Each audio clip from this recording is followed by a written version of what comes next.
Okay, welcome everybody to the second part of our set review. So if you're just joining us on Twitch or you haven't caught the previous video, we just went over 10 decks of the format, the 5 2-color decks, the enemy color pairs, and the 5 clans, the 3-color decks. Talked about all the gold cards in that section, talked about what we think the mechanics are like and what the decks are doing. Now, back by popular demand, we're going to be talking about the rest of the cards in the set, or at least the rest of the commons and uncommons. So just like our standard set reviews that we did pre-Ether Drift, we're going to be going in Wooburg order, talking about every card in mana value order, commons, and then uncommons. And yeah, should just cover most of the rest of the set. I think generally with these, we like to go in depth. We like to talk maybe like 3 minutes per card. But since we've talked a lot about the set already, and we've already pre-graded, we're going to keep this pretty brief, pretty streamlined. So we're going to read out the card. We're going to give our grade.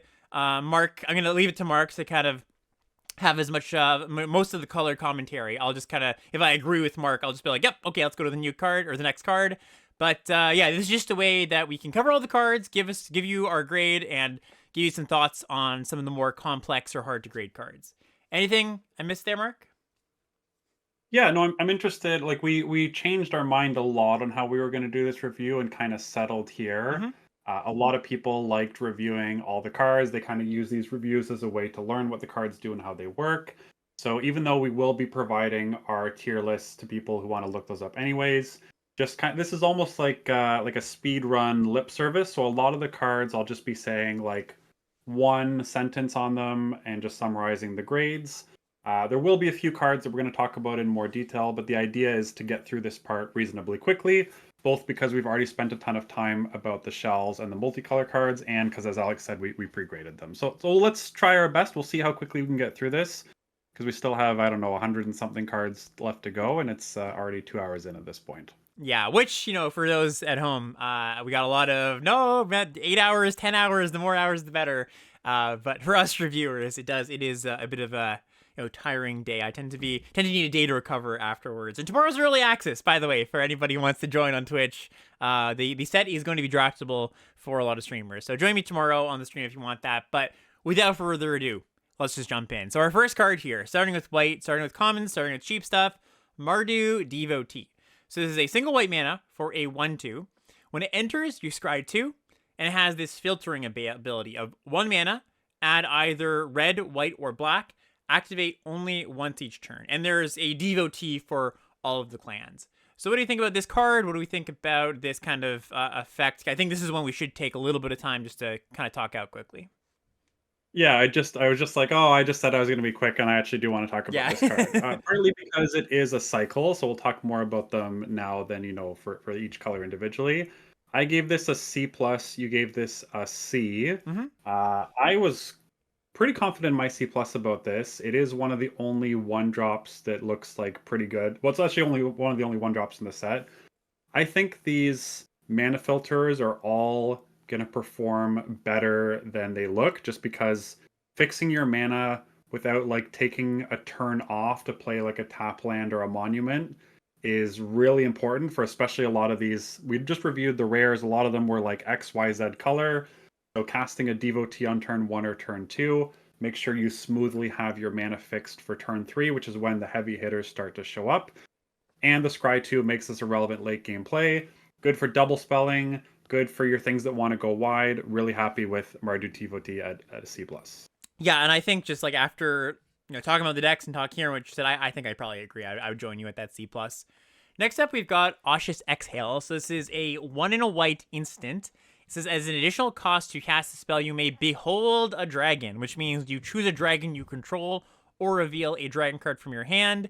The Exhale deals 5 damage to target attacking or blocking creature, and if a dragon was beheld, you gain 2 life. So what do we give this one?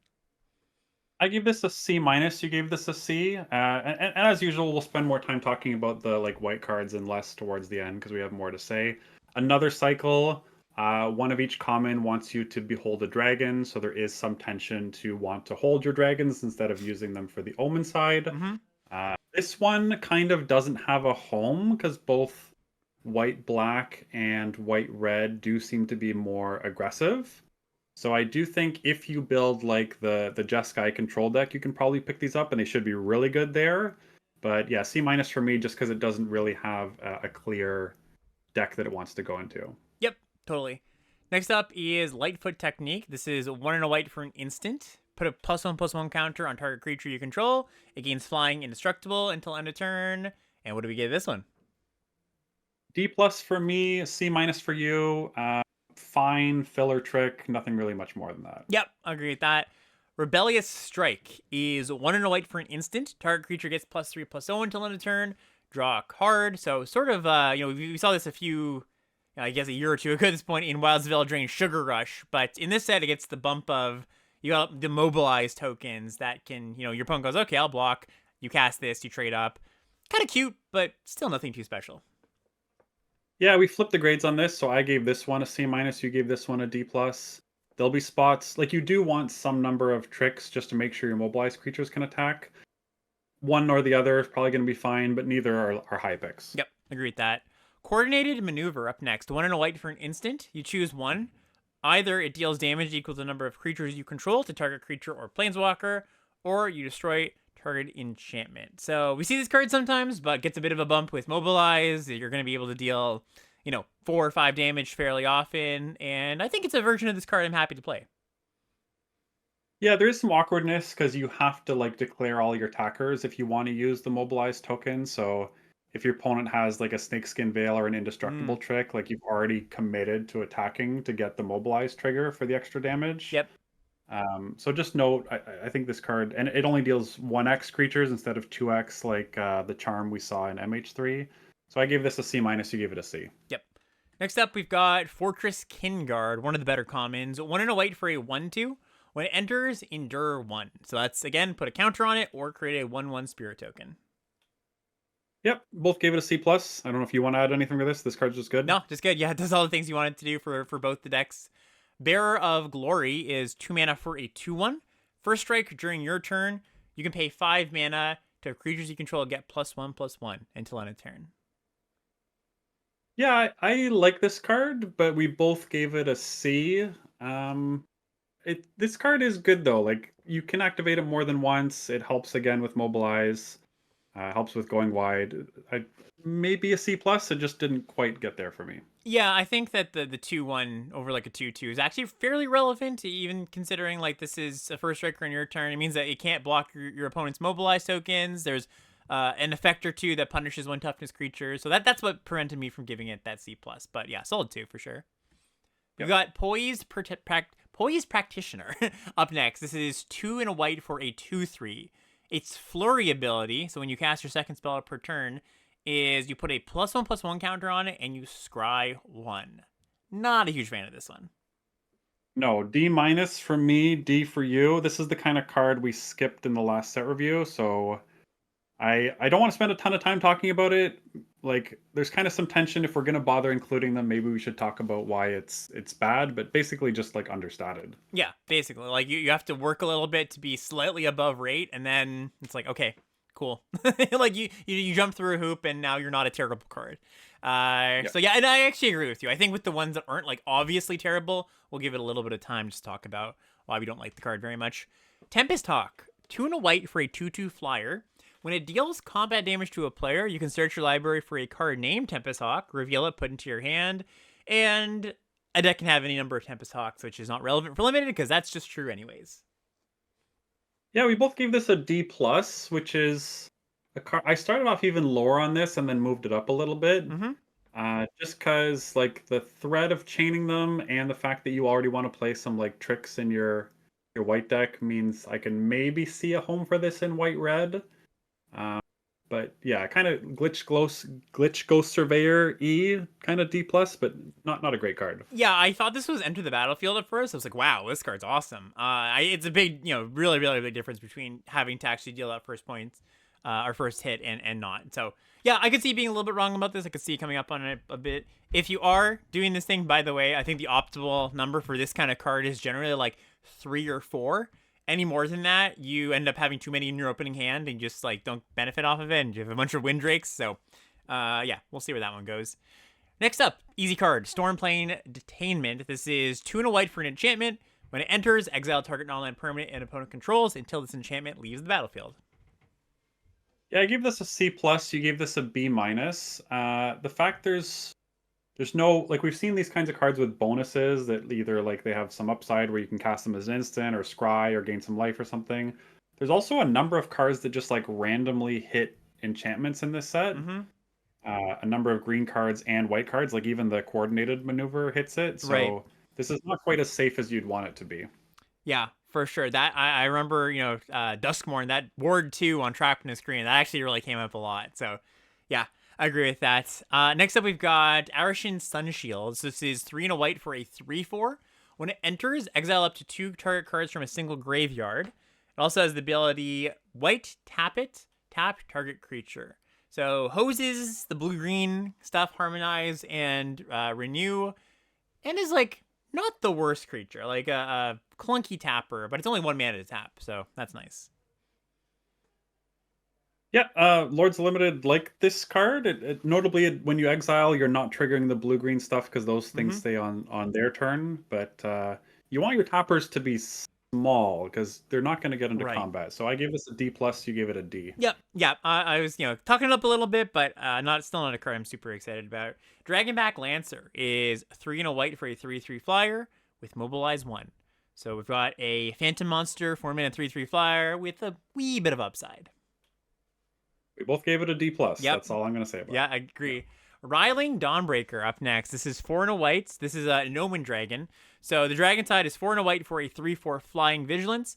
At the beginning of combat on your turn, another target creature you control gets +1/+0 until end of turn. The Omen side is 1 and a white for a sorcery. You make a 2/2 soldier token. So I think out of all the common dragons, this is one of the better dragons. Like the actual dragon side is pretty decent. 3 power vigilant flyer, 4 toughness, pump something the turn it comes down. Like it's a decent 5-drop. And then the buyout of being a 2-mana 2/2. What did we give this one? You gave it a C plus. I gave it a C minus. I'm probably gonna bump that up to a C. Okay, yeah, fair enough. So it'd be a good way to fill out your deck. Good way if you want more dragons in your deck. If you got cards to care about that. Here's where first card that we're very excited about. This card is gonna be one of the best commons, I believe. So this is Salt Road Pack Beast, 5 and a white for a 4/3, but it costs 1 less to cast for each creature you control. And when it enters, you draw a card. Awesome card. Yeah, I gave it a B. You gave it a B plus. Really good in both black, white, and red, white. This is probably a defining common for the set. Should play out really well. Yep, definitely. Plays well with Mobilize, of course. That's kind of one of the jokes there. Plays well with Endure as well. Now we're moving to the white uncommon. So first white uncommon is Descendant of Storms. Single white mana for a 2/1. When it attacks, you can pay 1 and a white. If you do, it endures 1. So very similar to Usher of the Fallen, I think it was called, from Call Time. Boast ability to make a token. This one's a little bit better than that even. Sorry, I thought we were doing all the comments first. Oh, did I not? Did I skip something? Did I skip something? Hold on. What did I skip? No, you didn't skip anything. I just thought we were doing all the commons. And then I see. So yeah, we're just going to go in Wooberg order. Okay, Descendant of Storms, we both gave it a C plus. Should play it like kind of similar to Usher of the Fallen. I didn't listen to what you were saying because I was scrambling, but you might have said this already. I did. Good card. Happy to pick it early. Yeah, and this is the kind of card that we mentioned before, that there's a kind of tension between 1-drops and tap lands. This card gets a lot worse if you have to go tap land, play this on 2, rather than a 1-drop, maybe Endure on turn 2. So, yeah, just something to weigh, more of a 2-color card than a 3-color card. Storm. You also have to decide on the attack, right? So, yes. like, if you want to, like, you can't see if they block and then pump it, so. Yes, actually a big difference between that and Usher. Storm Beacon Blade is up next. It's an equipment, 1 in white, 2 mana. The equipped creature gets +3/+0. Whenever the equipped creature attacks, draw a card. If there are 3 or more attacking creatures, the equip cost is 2. So it's a mobilized card is kind of the joke here. Yeah, low confidence in this. I gave it a C, you gave it a C plus. It seems like it could snowball pretty easily, but it's got the whole, if you spend 4 mana to cast and equip it and they just kill the thing, then you're pretty far behind. Yeah, 2 mana to play, 2 mana to equip +3, like that's a really big boost. And yeah, I think, you draw 1 card off of it, you're very happy with this. So high bar for equipment these days, but I think this one could get there. Next up is Furious Forebearer. This is 1 and a white for a 3/1. Whenever a creature you control dies while this card is in your graveyard, you can pay 1 and a white. If you do, return this card from your graveyard to your hand. Yeah, we both gave this a C. It kind of reminds me of Red Tooth Vanguard or whatever it was from Wilds of Oh, Eldraine. yeah. That card, there was a lot of X1 hate in that set, so this might do a little better here. But yeah, curious to see how this one goes. It looks fine to me. Yeah, it looks just fine. Worth noting, triggers with your mobilize cards, right? You attack, and mobilize token stack, you get to pay the 2, but yeah, nothing too special. This one is pretty special, though. Sun Pearl Kirin. This is 1 and a white for a 2/1 flash flyer. When it enters, return up to 1 target non-land permanent you control to its owner's hand, and if it was a token, you draw a card. So just so much modality with this card, right? You can flash it in as a 2/1 flyer to start beating down, save a creature from a removal spell, reuse and enter the battlefield effect, pick up a mobilize token, draw a card. Just, I think so much good stuff with this card going on. Yeah, I gave this a B. You gave this a B plus. This card is super sweet, and another card where top players will probably use it better than the average player pool. Yeah, chat says bounces a saga. Yeah, that's pretty great too, especially with how good the sagas are. Duty Beyond Death. 1 and a white for an instant. As an additional cost to cast this spell, sacrifice a creature. Creatures you control gain indestructible until end of turn, and you put a +1/+1 counter on each creature you control. This is one that I took a while to grade. To put it out there, what were our grades for this card? Yeah, this is one I'd like to talk about Me for too. a second. Yep. You gave it a C plus. I gave it a B minus. Mm-hmm. And normally, I'm a known hater of Bone Splinters. I don't know if hater because there's been some good ones recently, but skeptic, we'll say, skeptic of Bone Splinters. I don't like sacrificing my board. That being said, this thing seems like really pushed. Yeah, I know. I kept thinking with this card, I'm like, is this like, it reads too good to me. I feel like I must be overrating it. But maybe not. Like you said, sacking a creature, big cost. Obviously, mobilize and endure. Pad that out a little bit, not as painful. That effect's really good. Like, even without mobilize, if you just have any kind of board, as soon as you draw this, you can just attack all. Like, it doesn't even matter. Yeah. I think I probably am going to join you up on that B minus after the set review, probably. But yeah, I'm willing to believe this card's good because it reads really, really well. And nothing to say, if you don't have a great attack, maybe you're like, oh, okay, maybe I don't make that attack all this turn. They cast a removal spell at some point in the future. You sack that, put counters on your creatures, win a combat or something, or prevent an attack. So yeah. It even works on defense. Like, it's so scary. Yeah. Next up is Starry-Eyed Skyrider. This is 2 and a white for a 1/3 flyer. When it attacks, another target creature you control gains flying until end of turn, and attacking tokens have flying. I'm lower, so again, anytime we have a 2-grade disagreement, we should probably take a second about it. Mm-hmm. I'm on a D plus, you are on a C. Yeah, I was actually, I was going through your grades before this, and I was a little bit surprised that you graded it so low. Any thoughts on that? It's just, there's a lot of reach and flying, and this doesn't really do anything to help you through that. Mm-hmm. Like, it doesn't push a lot of damage by itself.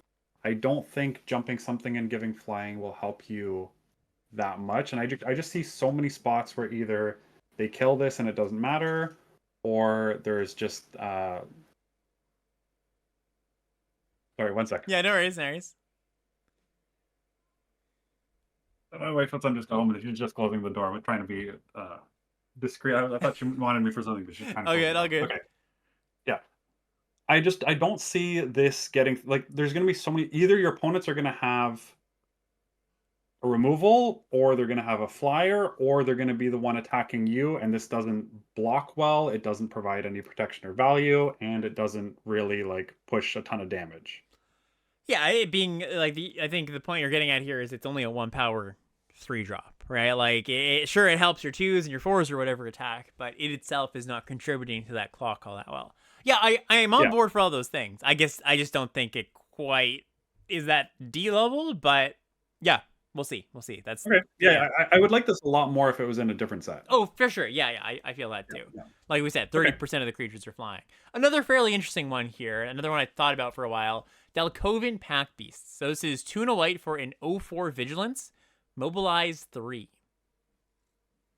Yeah, we both gave this a C plus, which is kind of the cop out grade. Like Mm-hmm. it could be really good, it could be pretty embarrassing. It's not great on defense. Like this is the kind of card where you need a trick or an equipment or something, and then it becomes really, really good. Yeah, because the issue here, like, it kind of the first thing you think of when you read this card, or at least the first thing I did was like, oh, it like plays offense and defense super well. You attack for 3, you block for 4, but if you attack with this, they just double block it, right, with 2/2/2s, and then like they don't Yeah. risk anything, so you do generally need something for it to get in. I mean, in that exchange, you're dealing 3 damage, but then you're not trading for any card. So yeah, it like if you have ways to push this in consistently, it's pretty powerful, but like that situation of just them just double blocking is really bad. Yeah, I think like when I'm doing these grade comparisons, I'm using the 17 lines tier list comparison, and it doesn't show any of the like synergy or build around tags we've added to anything. Mm-hmm. So a lot of these cards do have those tags when you do see our tier list. I'm pretty sure for at least myself, probably you too, this has like a synergy slash build around tag, Yeah, but the juice is worth the squeeze. yeah, I think that's a good way to put it. Next is Way Speaker Bodyguard. This is 3 and a white for a 3/4. When it enters, return target non-land permanent with mana value 2 or less from your graveyard to your hand. Flurry. When you cast your second spell each turn, tap target creature an opponent controls. I was C plus, you were B minus, and I'm leaning closer to you. Like the built-in value and the ability means this card's quite solid. Yep, good value card, good tempo card. I think not much to complain. One of the better Flurry payoffs, I would say. There's actually not a ton of awesome Flurry payoffs in the set. Next up is part of a cycle. One that's another one we should probably take a minute to talk about. Teeming Dragonstorm is a 3 and a white enchantment. When it enters, you make 2/2/2 soldier tokens, and then when a dragon you control enters, return this enchantment to its owner's hand. So all these cards, there's one for each color uncommon. When a dragon enters, you get to pick the enchantment up to get your value again. So this is a 4 mana make 2/2/2s. That's just pretty good on its own. And I guess the thing I want to talk about is something I'm sure a lot of people are thinking. How many times are you picking these up over the course of an average game? Yeah, well, you're not going to have a ton of dragons. Like each color has one common dragon. Mm-hmm. Each uncommon wedge has one dragon, and then there's like some rares. So there's also like a colorless one, which is kind of filler. So I think most decks will have 1 to 5 ish dragons, unless you're like really going after it. You might be able to boost that number up a little bit higher. So most of the time, I think you're going to cast these cards like twice. Right. And that's like twice is not guaranteed every game. Like that's like, yes, I did it. Third time, unlikely. Yeah, that being said, like just the first time you cast this, it's already like I gave this a B, you gave this a B minus. Yep. Like this is already on rate the first time you cast it, and if you ever pick it up, you're just snowballing with your wide board. Also, another card that plays pretty nicely with the Kieran, the 2/1 Flash Flyer. Just pick this up on its Yes. own. Chat points that out. Yeah. Next up is Rally the Monastery. This is 3 and a white for an instant. It costs 2 less to cast if you've already cast a spell this turn, and it's a modal spell. You choose one. You either make 2 1/1 Prowess tokens, up to 2 creatures get +2/+2 until end of turn, or destroy target creature with power 4 or greater. Yeah, I moved this down at the end, but seeing you being I'm on a C plus, you're on a B minus, and I was on a B minus until like this morning or something, where I Mhm. just my ratings in general seem too high, so I'm like I got to move some of these things down. But this card's quite good. The modality is really unique. Like it does 3 really different things. Right. Which is always what you want. You want your modes to do very different things. Yeah. Yeah, and I think Yeah, I like this card. I think you're probably right about B minus on this. yeah, I just think it's going to lead to some really brutal turns. Like, I was just saying there's not great flurry payoffs. This is kind of like one of the better flurry payoffs of like, it's not exactly a flurry card, but it rewards you for the same things. Two, like Yeah, prowess this tokens. is like That's nice. it's I guess that's the white-red deck more. Like Hmm. white-black also does it, but white-red deck might want it even more. Yeah, totally. Next up is Loxodon Battle Priest. This is one that a lot of people in my Discord were kind of going back and forth. Is this awesome? Is it not so great? It's a 4 and white, 5 mana, 3/5. At the beginning of combat on your turn, you put a +1/+1 counter on another target creature you control. You and I both seem to like this. We Yeah, both gave it a B minus. I think this card's quite good. yeah, I do too. So it has immediate impact, and even if they kill it right away, okay, like you've grown a creature, probably got in for an attack, maybe you have counter synergies. And if this sticks, it's your opponent's gonna be like, slinking in their chair just every single turn, like, all right, another really big thing, another big thing. So yeah, no, I think I am on the opinion that this card is good. So let it be known. Another one that's pretty nice, Static Snare. This is 4 and a white for an enchantment. It's got flash. It costs 1 less to cast for each attacking creature. That's my side or your side. When it enters, exile target artifact or creature an opponent controls until this leaves the battlefield. Yeah, I gave it a B minus. You gave it a B. Unlike Witchstalker's Frenzy, you do need to cast this during the combat step. Mm-hmm. It's for attacking creature, Ah, not for each true. creature that's attacked this turn. Okay, yeah. Very minor downside, but just notable. Like if you're planning on doing it at the end of combat, you'll have to set a full control stop. Same reason I'm a half grade lower is just because I think there's a lot of enchantment removal, but this card's still quite good. Yep, totally. Next up, we're going to blue cards. So back to the cheap stuff, back to the commons. First one is Wingspan Stride. So single blue mana for an aura, enchant creature. The enchanted creature gets +1/+1 and has flying, and also has this ability: 2 and a blue, return this aura to its owner's hand. So very cheap. Really, I think this is I see this as like a Jeskai or a blue-red combo card where you're just trying to be like, great, put this on a double striker, put this on a high power creature, get in a big hit. If it sticks, you're probably gonna win. If not, you can maybe have the ability to hold this up and return it next turn, put it on something else. That all being said, it's not like that powerful of a card. You said a lot of words about this one. I did. It's just a D from both of us. Yeah, exactly. Next up is Unending Whisper. Single blue mana for a sorcery. Draw a card. Harmonize, 5 and a blue. And this is the first Harmonize card we've seen in this part, so I'll read this out. You can cast this card from your graveyard for its Harmonize cost. You can reduce the cost of the spell by tapping a creature you control. That reduces the cost by X. So tap 4 power creature, Harmonize cost is only 2. Yeah, you gave this a C minus. I gave this a D plus. Yeah, kind of does stuff like, double spells and what else? I guess mostly double spells. Like it's a think twice that you could have be like a 2 mana think twice, but yeah, nothing too. There's not a ton of things you really go, yes, I really want a bunch of Unending Whispers in my deck. Next up is Humbling Elder. Single blue mana for a 1/2 flash. When it enters, target creature an opponent controls gets -2, -0 until end of turn. So what do we give this one? I give this a C. You gave it a C plus. There is a lot of 2/1s for 2 in this set, and a lot of them are like the more playable 2-drops as Yeah. well. So this will eat something a good portion of the time by itself, let alone like messing up combat. Mm-hmm. I think you're probably right on being a little bit more optimistic on this. Yeah, these cards are often fairly underrated, fairly strong. I'm thinking about the 2 mana 2/1 in white we saw with First Strike. Like this eats that just on its own for 1 mana. As long as the opponent can't pump it for 5 mana. So yeah, no, I'm a fan of this one. Next up is Ringing Strike Mastery. Single blue mana for an aura. When this aura enters, you tap enchanted creature. The enchanted creature does not untap during its controller's next untap step, but the enchanted creature gains the ability 5 mana, untap this creature. Yeah, this is one maybe we'll talk about for a second because I think people might overrate it. I gave it a D plus. You gave it a C minus. Mm-hmm. Like just having the ability to effectively either shut it off or just give your opponent's creature vigilance, like makes this so much worse than something like Flood the Engine. Yeah, exactly. There was this is a callback card. There was a card in original cons that was very similar to this, and I don't think this set's going to be anywhere close to as slow as original cons. But in that set, you could be like, all right, well, you put in my creature. I've basically, you've upgraded the creature in some ways because you give it vigilance. I get to untap my creature. I do think this card has a place in like blue-red, very tempo-heavy deck, but not a generically good playable. Yeah, week 3 deck. Yeah, week 3 deck, exactly. Dispelling Exhale. This is the blue Exhale. 1 in a blue for an instant.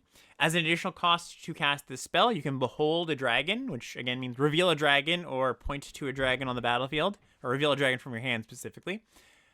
You can counter target spell unless its controller pays 2, but if a dragon was beheld, they have to pay 4 instead.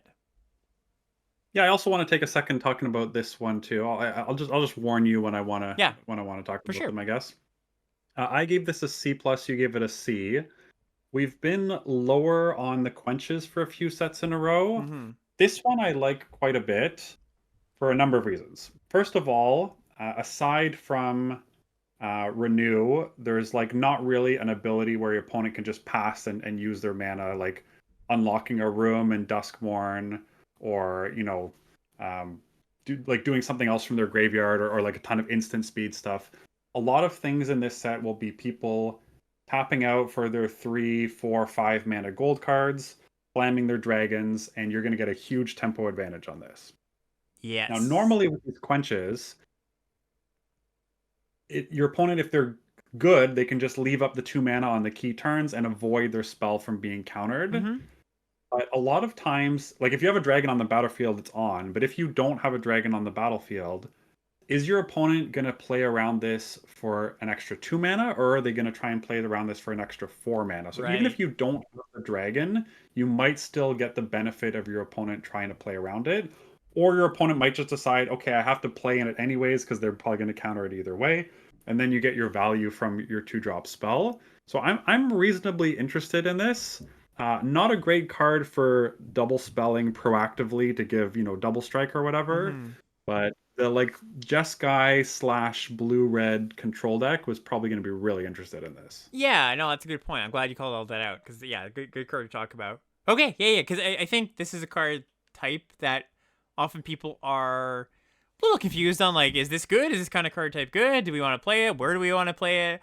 Just some more additional words on this. I tend to think of these cards kind of like okay filler 2-drops when you just need another 2-mana card. And sometimes, like Mark was saying, it will be a little bit better than that. Like, obviously, the more dragons you have, the better. But yeah, no, good thoughts on the card. Next up is the Blue Devotee, Teamer Devotee. 1 in a blue for a 3/3 defender. And it's got the filtering ability, pay a mana, add either green, blue, or red. Yeah, a lot worse than the white one. This is probably the worst one, but this one and the black one kind of do a nice job in disincentivizing your opponent to attack, which means the mana filtering is going to last you longer, right? Like, because if you just like trade off with this, then you don't get the mana benefit. Good point. Still interested in this. I gave it a C minus. You gave it a C, but we've seen like the 2 mana 3/3 defenders be a lot worse than that. Yeah. Also worth noting, it like plays nice with Harmonize. It's a high-powered cheap creature. Agent of Cautis is up next. 1 in a blue for a 2/1. It's got a renew ability. Exile this from your grave. Put 2+1/+1 counters on target creature. Yep, D plus from both of us. Yeah, totally. Again, all the things about X1's not, 1 toughness not being great. This one, though, this is the 1 toughness creature I'm happy with. Sibsig Appraiser. 2 in a blue for a 2/1. When it enters, look at the top 2 cards of your library. 1 of them goes to your hand. 1 of them goes to the graveyard. Yeah, another defining common. We both gave this a B. This thing looks great. Yeah, this is really, really good. Sometimes you're going to draw 2. Like if those who played Midnight Hunt remember Organ Hoarder, the feeling you got where you looked at 3 cards, took 1, put cards in the graveyard that you cast from your grave. Pretty nice. So and this card's going to do that sometimes too. Next up is Highspire Bellringer. 2 in a blue for a 1/4 flyer. The second spell you cast each turn costs 1 less to cast. D from both of us. Yeah, it's not a good card. No, it's just weird because like this is ostensibly a tempo card that has 1 power. It's a 1-power flyer. Like, yeah, just kind of strange. Riverwalk Technique. 3 in a blue for an instant. Choose 1. Either the owner of target land permanent puts that card on the top or bottom of their library, or you counter target non-creature spell. A good spread of modes here. I like this. Yeah, the modes are nice. Typically, the top or bottom card, if it has something built in that you get in addition to top or bottom, is pretty good. And if it Hmm. doesn't, it's like kind of weak. Yeah. So I gave this a C minus. You gave it a C. It's fine. Yeah, it's fine. It's fine. Kind of gonna be probably like trip up adjacent. Snowmelt Stag is 3 and a blue for a 2/5 vigilance. During your turn, it's a 5/2, and you can pay 6 mana to make it unblockable. Sorry, 7 mana, 7 mana. 5 blue.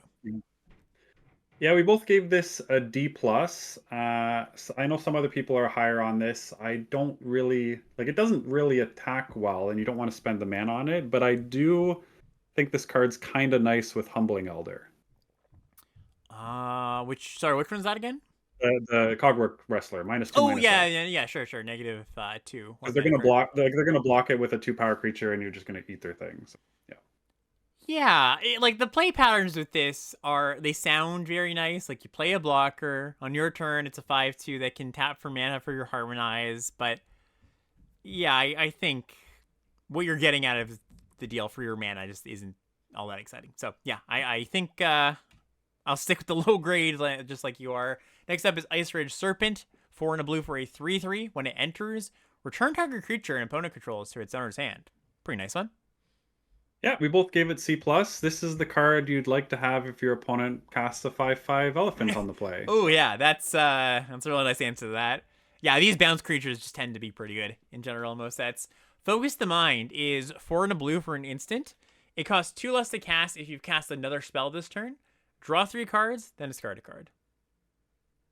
We both gave this a C minus. I kind of like this with both the -2 -0 and the quench, like as just a double spell on your opponent's turn. I think this card is like solid. Yeah, solid filler.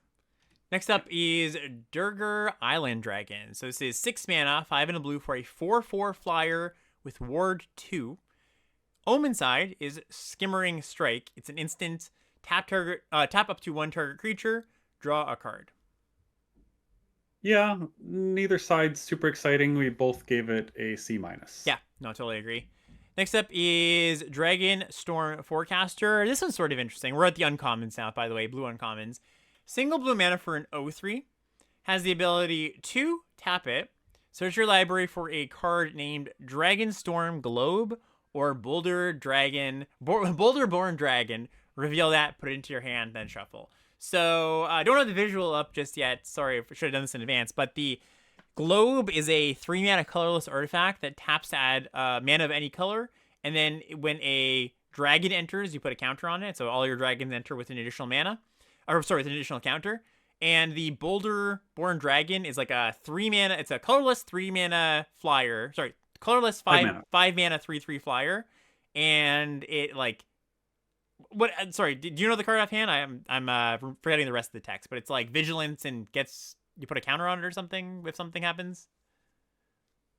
I don't. I can pull it up. I don't remember either. It's a very forgettable card. It's a very forgettable card. Yeah. That's the long and short of it.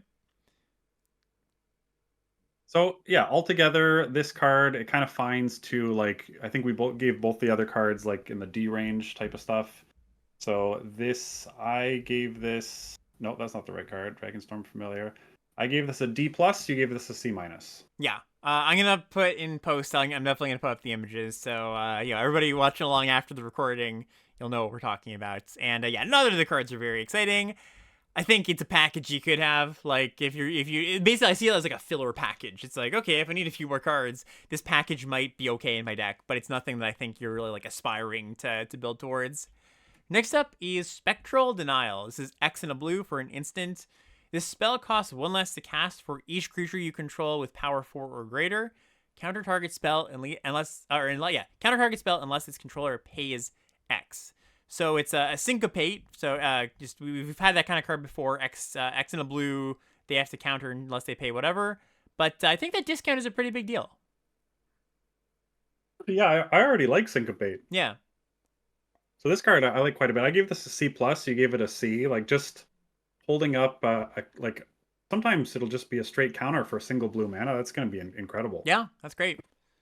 Yeah. Let's move on to Veteran Ice Climber. This is 1 and a blue for a 1/3 vigilance. It can't be blocked, and whenever this creature attacks, up to 1 target player mills cards equal to this creature's power. So picks in, and most often you're going to be milling yourself, filling your grave. Yeah, we both like this card. We both gave it a C plus. It kind of does like this thing carries counters really well. Mm-hmm. Yeah. Seems like a solid card. Yeah, no, definitely. Next up is Fresh Start. 1 and a blue for an aura. It's got flash, and the enchanted creature gets -5, -0, and loses all abilities. Okay, I gave this a C minus. You gave this a C plus. Yeah, I think this card's pretty good. I don't know, a lot of stuff to like about it. It suffers from getting blown up by enchant removal spell, but all the other things you generally don't like about this kind of card, you like lose abilities. -5 is gonna make most things 0 power. They still have like their blocker. A blocker. Though. Like Yeah, I know, the definitely. difference between 1 mana for Unable to Scream and 2 mana for this is huge in my opinion. It's big, but I do think Flash makes it so that it's not just like, oh man, compared to Unable to Scream, so much worse. Like Flash is a big deal. Yeah, I'm not convinced, Okay. but we'll agree to disagree on this one too. Definitely. Ureni's Rebuff is up next. 1 and a blue for a sorcery. Return target creature to its owner's hand. Harmonize for 5 and a blue. Love this card. You do, and I don't. Yeah. So this is another one we can maybe talk about. Yeah, so I'm sure. on a C for this. You're on a B minus. Yeah, I think just double bounce spell seems really, really strong. No? And there's tokens in this set. There is tokens in this set, and it will be really good when you bounce like a 5. Like if you ever hit a 5/5 token, it's definitely a B level card. Yeah, just think of so yeah, you go ahead. You first. Well, it's like the comp is why am I blanking on the card? Silent I've played so many Departure, times. right? Silent Departure. Silent Departure costing 1 less on both sides because if you're using this for what Silent Departure was usually used for, which is like a tempo play, you do not want to tap one of your attackers to harmonize. Right. That goes against what a bounce spell is good at, which is getting a blocker out of the way and killing your opponent. Yeah, so you're adding an extra mana to both sides. Like to me, that's like a big drawback. It's a different card, but Silent Departure I think was busted even in the modern era. Like we had it on what was it, Shadows over Innistrad Remaster, and that card was like one of the best cards in the set when the stats came out. So like I think there's some room between Silent Departure and not a great card. How good was it? Like what do you? I thought it was like a B minus level card. It was better like, than that? yeah, it was a little bit better than that. It was like B plus or something. Yeah, maybe I'm misremembering, but even still, like I think even if it was a B minus, I think adding on a mana, it bumps it down to C plus range for this effect. You're on a B minus for this. Yeah. Okay.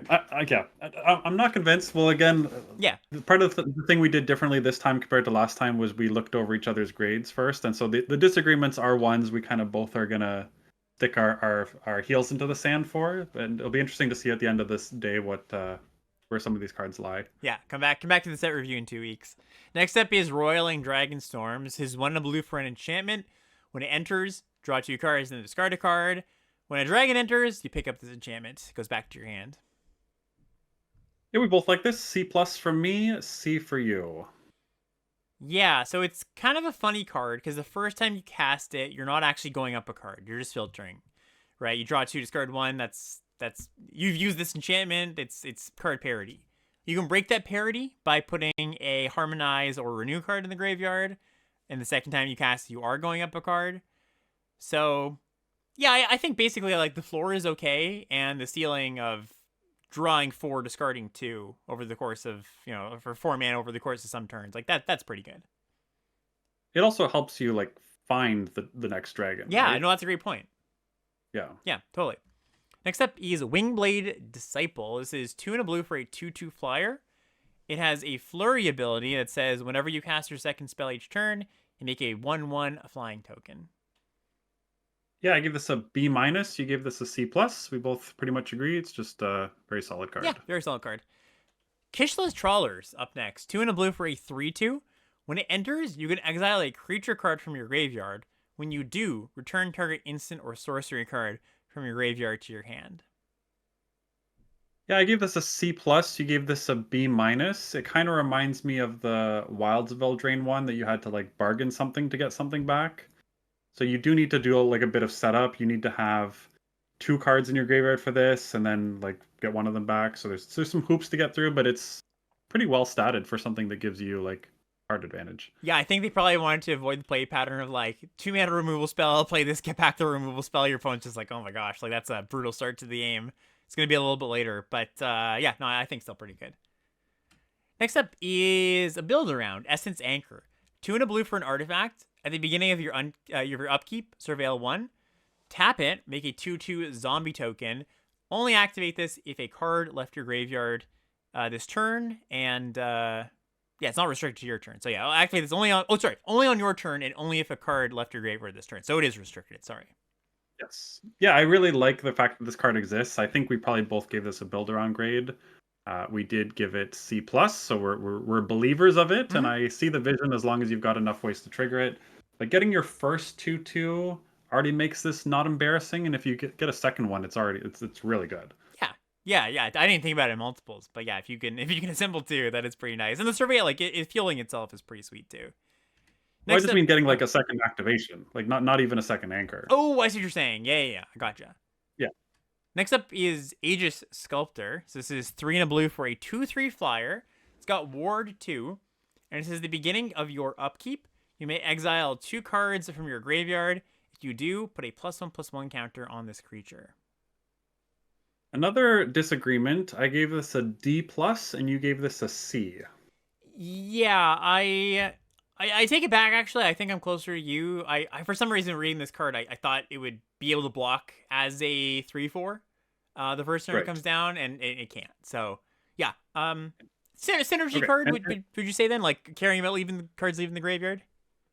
yeah. It also needs like there's not a ton of mill in the set, and it needs a lot of fuel because you don't want to be Yeah, exiling your like harmonize or renew cards. totally.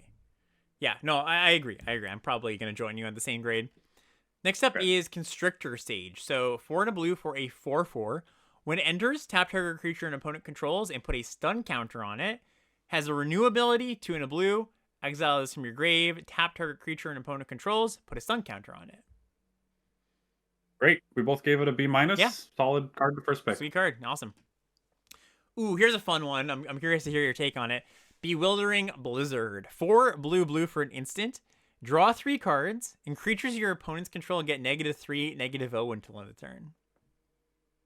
I love this card. Like this is just like Sphinx's Revelation, basically. Yeah, pretty much. Yeah, Sometimes it'll be better than that. I gave it a B minus. You gave it a C plus. yeah, I kind of was.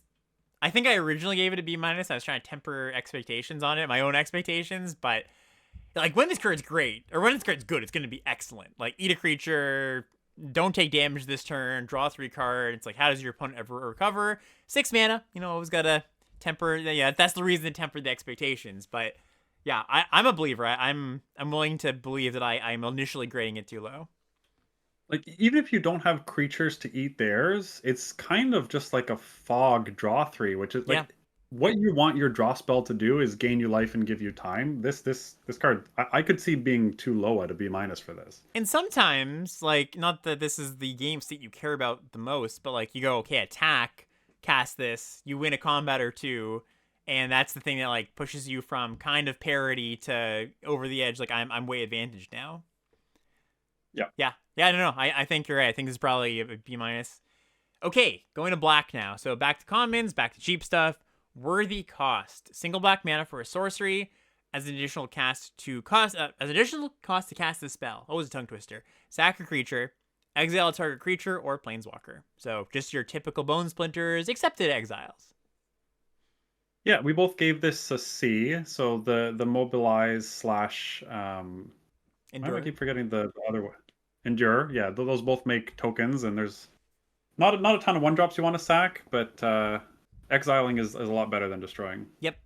Next up is Caustic Exhale, another one of the better commons in the set. Single black mana for an instant. As an additional cost to cast it, you have to either behold a dragon or pay 1 mana. Target creature gets -3, -3 until end of turn. Yeah, we both gave this a B. Even if you can't exhale it at all in your deck, like Last Gasp is really good in this format. There's so many X3s that this card is just going to be like defining. Yep.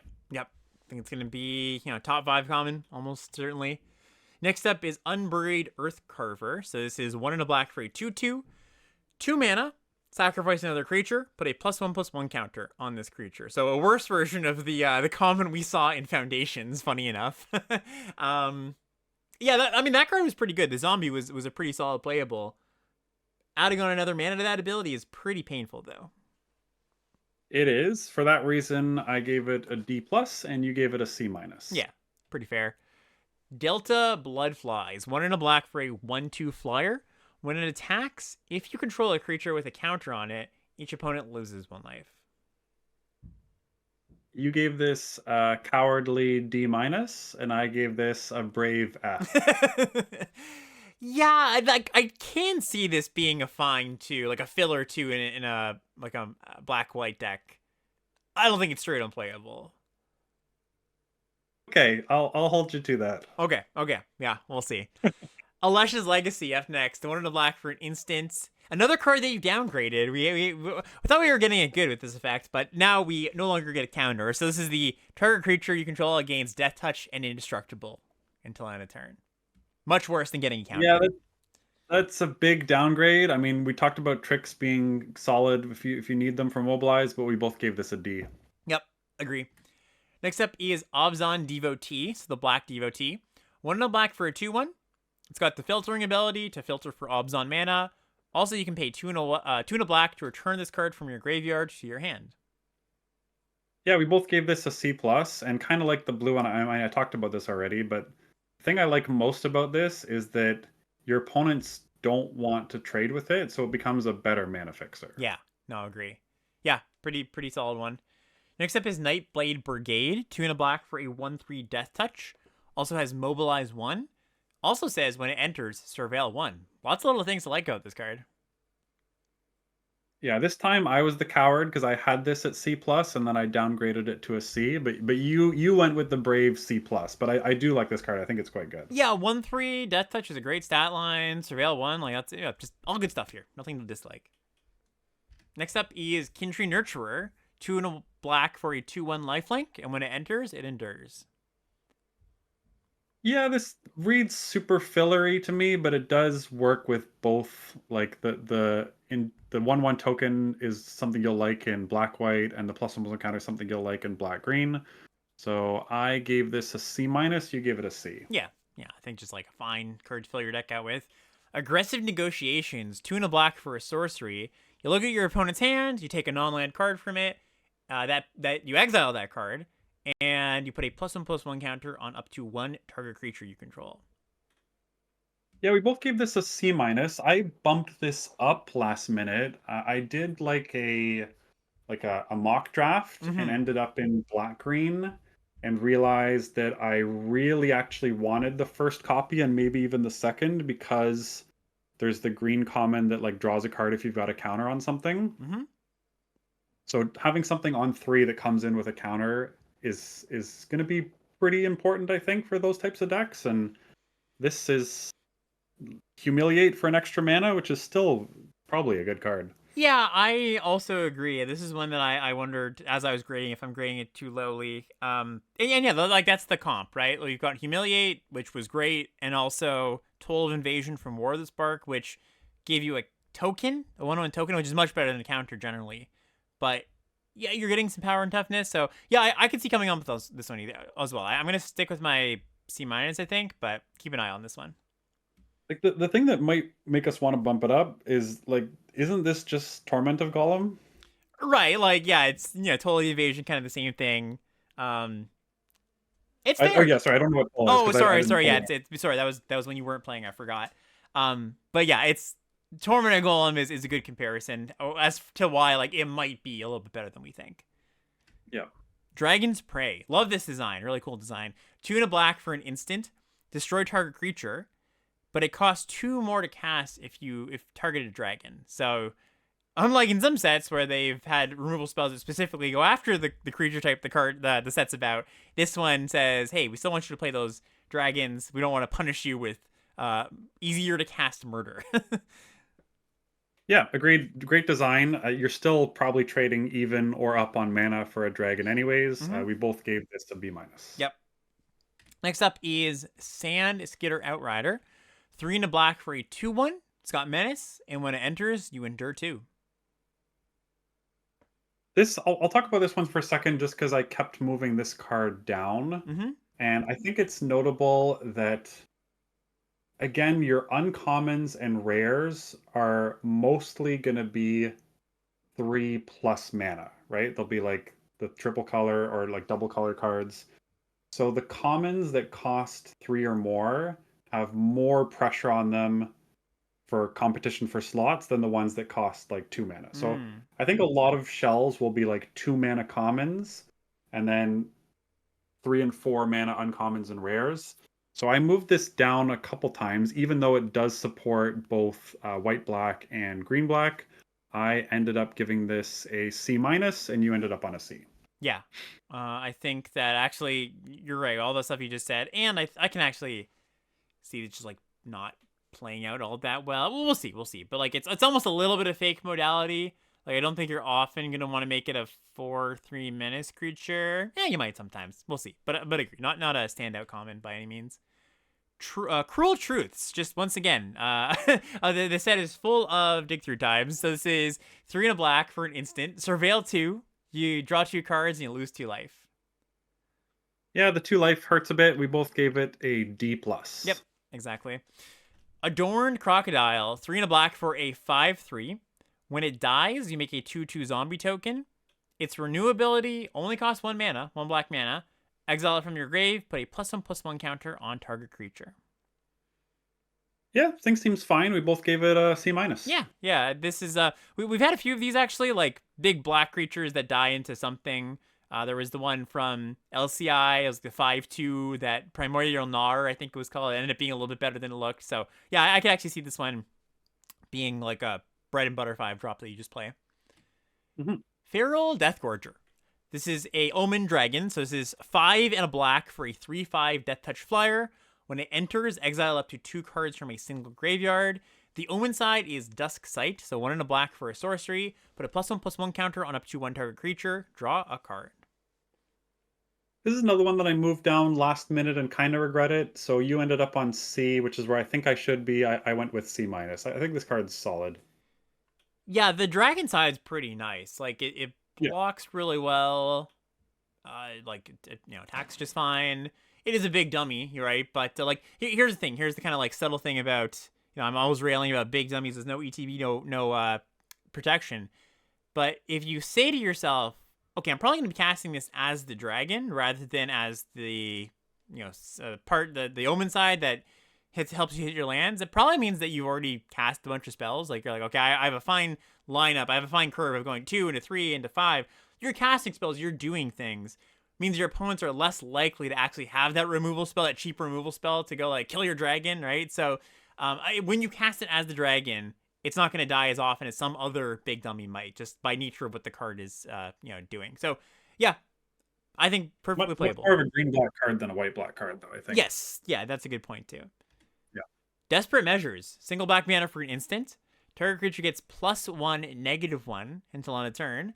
When it dies under your control this turn, draw 2 cards. So it's basically split card, kill one of your tokens, draw 2 cards, or kill an X1. Yeah, we are at the uncommons now. Yes. My bad. We both gave this a C plus. This card seems really sweet. I think there'll be like a lot of tricky spots you can use this, and I'm actually quite excited to play with this. Yeah. Do be careful though, because it's +1/-1, so you don't win combats as often as you might think with this thing. Really good on the 1/3 Death Toucher though. Oh yeah, that's a great point. Strategic Betrayal is 2 mana, 1 and a black for a sorcery. Target opponent exiles a creature they control and from their graveyard. We both gave it a D plus. Like the Edict effect in a set with so many tokens, just not super exciting, and there's not a ton of upside there. Yeah, and not instant speed makes the Edict a lot worse too. Next up is Alchemist's Assistant. This is 1 and a black for a 2/1 lifelink.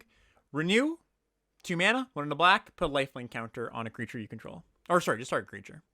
If you want to give lifelink to your opponent's creature, it's up to you. It's a legal play. Illegal play, yeah. We both gave it C plus. Yeah, lifelink this is exactly what you want to stem the bleeding, and that renew will be better than it looks a lot of the time.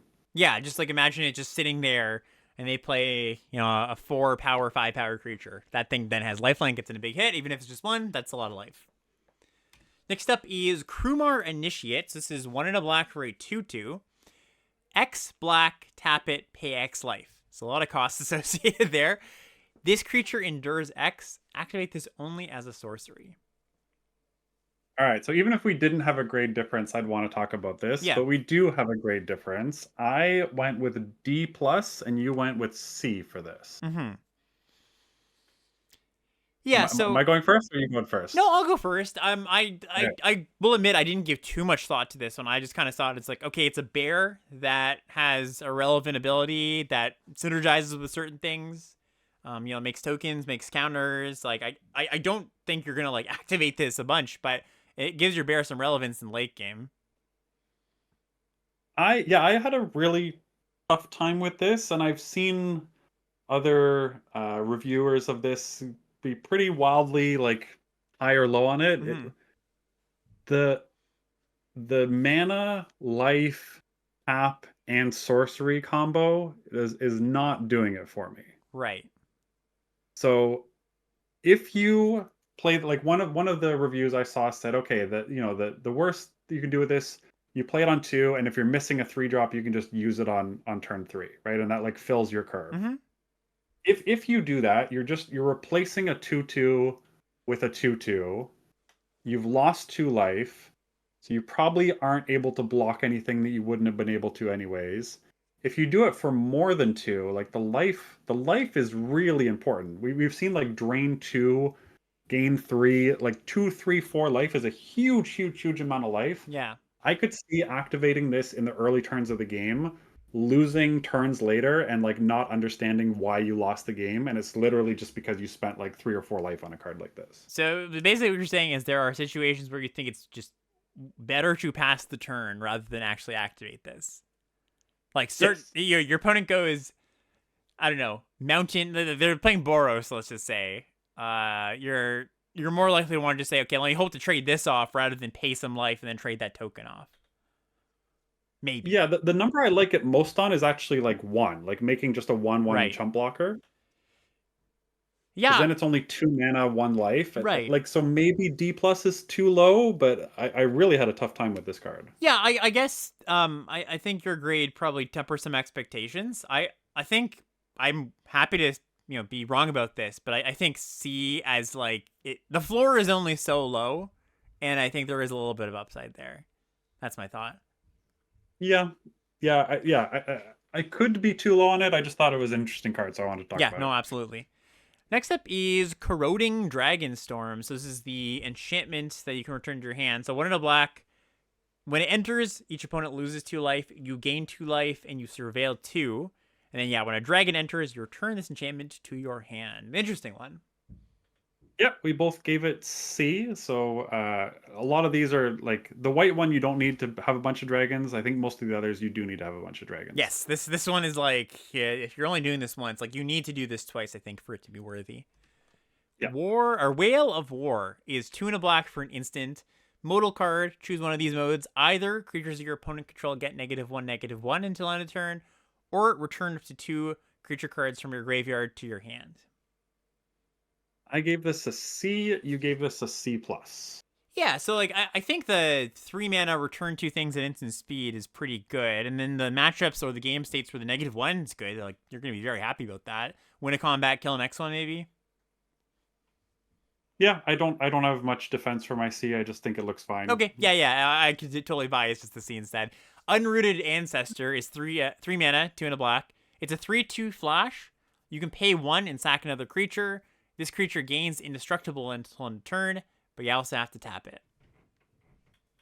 Yeah, so that flash ability, like you can't use it to sack mobilize tokens unless you're already in combat with this. Mm-hmm. So you do have to sack a real thing to protect it. I'm not like that excited by this. I gave this a C minus. You gave this a C. Yeah, I guess I'm not as down on the mobilized interaction as you are. Like I just see this, you played maybe a creature with mobilized on 2 into this, you attack. This thing's pretty annoying for the opponent to block. They don't really want to do it. Gets in pretty free. I don't know.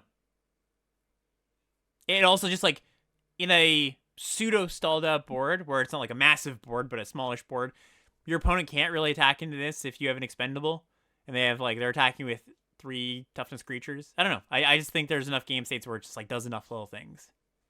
Yeah, again, I'm not going to defend. You could be right on this one. Totally, yeah. Next up is Yathin Tomb Guard. So this is 2 and a black for a 2/3 menace. Whenever a creature you control with a counter on it deals combat damage to a player, you draw a card and you lose a life. Not optional, so this can kill you. Yeah, and it's also not restricted to 1 per turn. So you have like 5 creatures with counters on them. Yeah, it's a lot of life you're losing.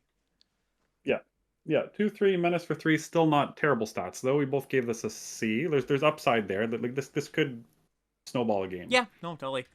Next up is Salt Road Skirmish. This is 3 and a black for a sorcery.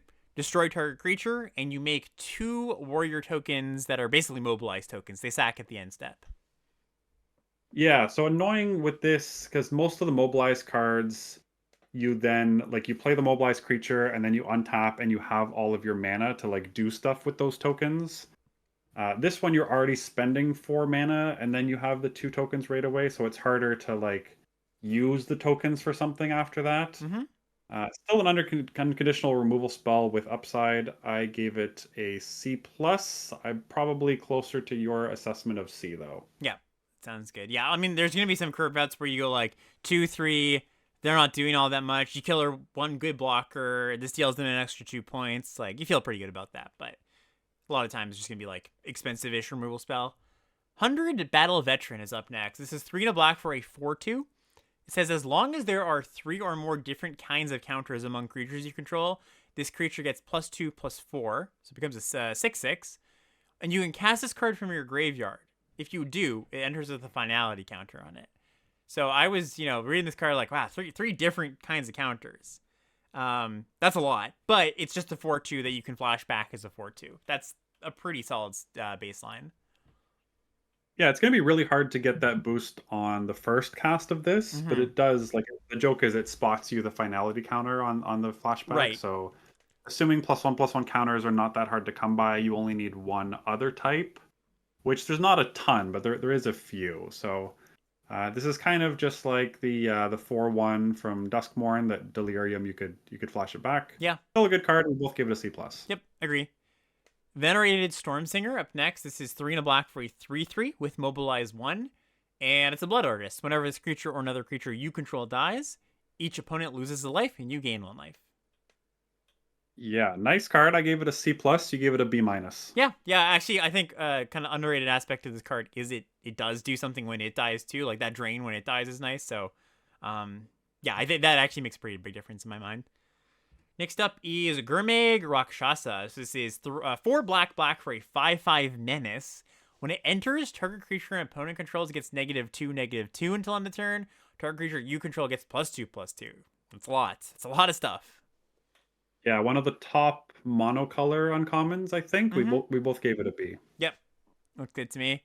Okay, so brings us on to the red cards. Back to commons, back to cheap stuff. Wild Ride is the first one here. A single red mana for a sorcery. Target creature gets +3/+0 and gains haste until end of turn. Harmonize for 4 and a red. So it's a callback to... Ooh, what's this card? You probably know this card better than I do. Oh, Reckless Charge? Reckless Charge. Yeah, that's it. That one, yeah. For some reason, that one's top of mind. I can name that one right away. We both gave this a D, similar to the blue, like, little mini burst package. Not going to be that exciting. Yeah, it's like, I think in your most aggressive decks, you could consider playing this card, but it's not like a generically good card. Twin Bolt. 1 and a red for an instant. It deals 2 damage divided as you choose among 2 targets. Yeah, nice little card. This will get 2-for-1 sometimes. There's a lot of X1s in the format, but I still gave it a C-, and you gave it a C. Yep, agree. Goes to face, by the way. Just to call that out.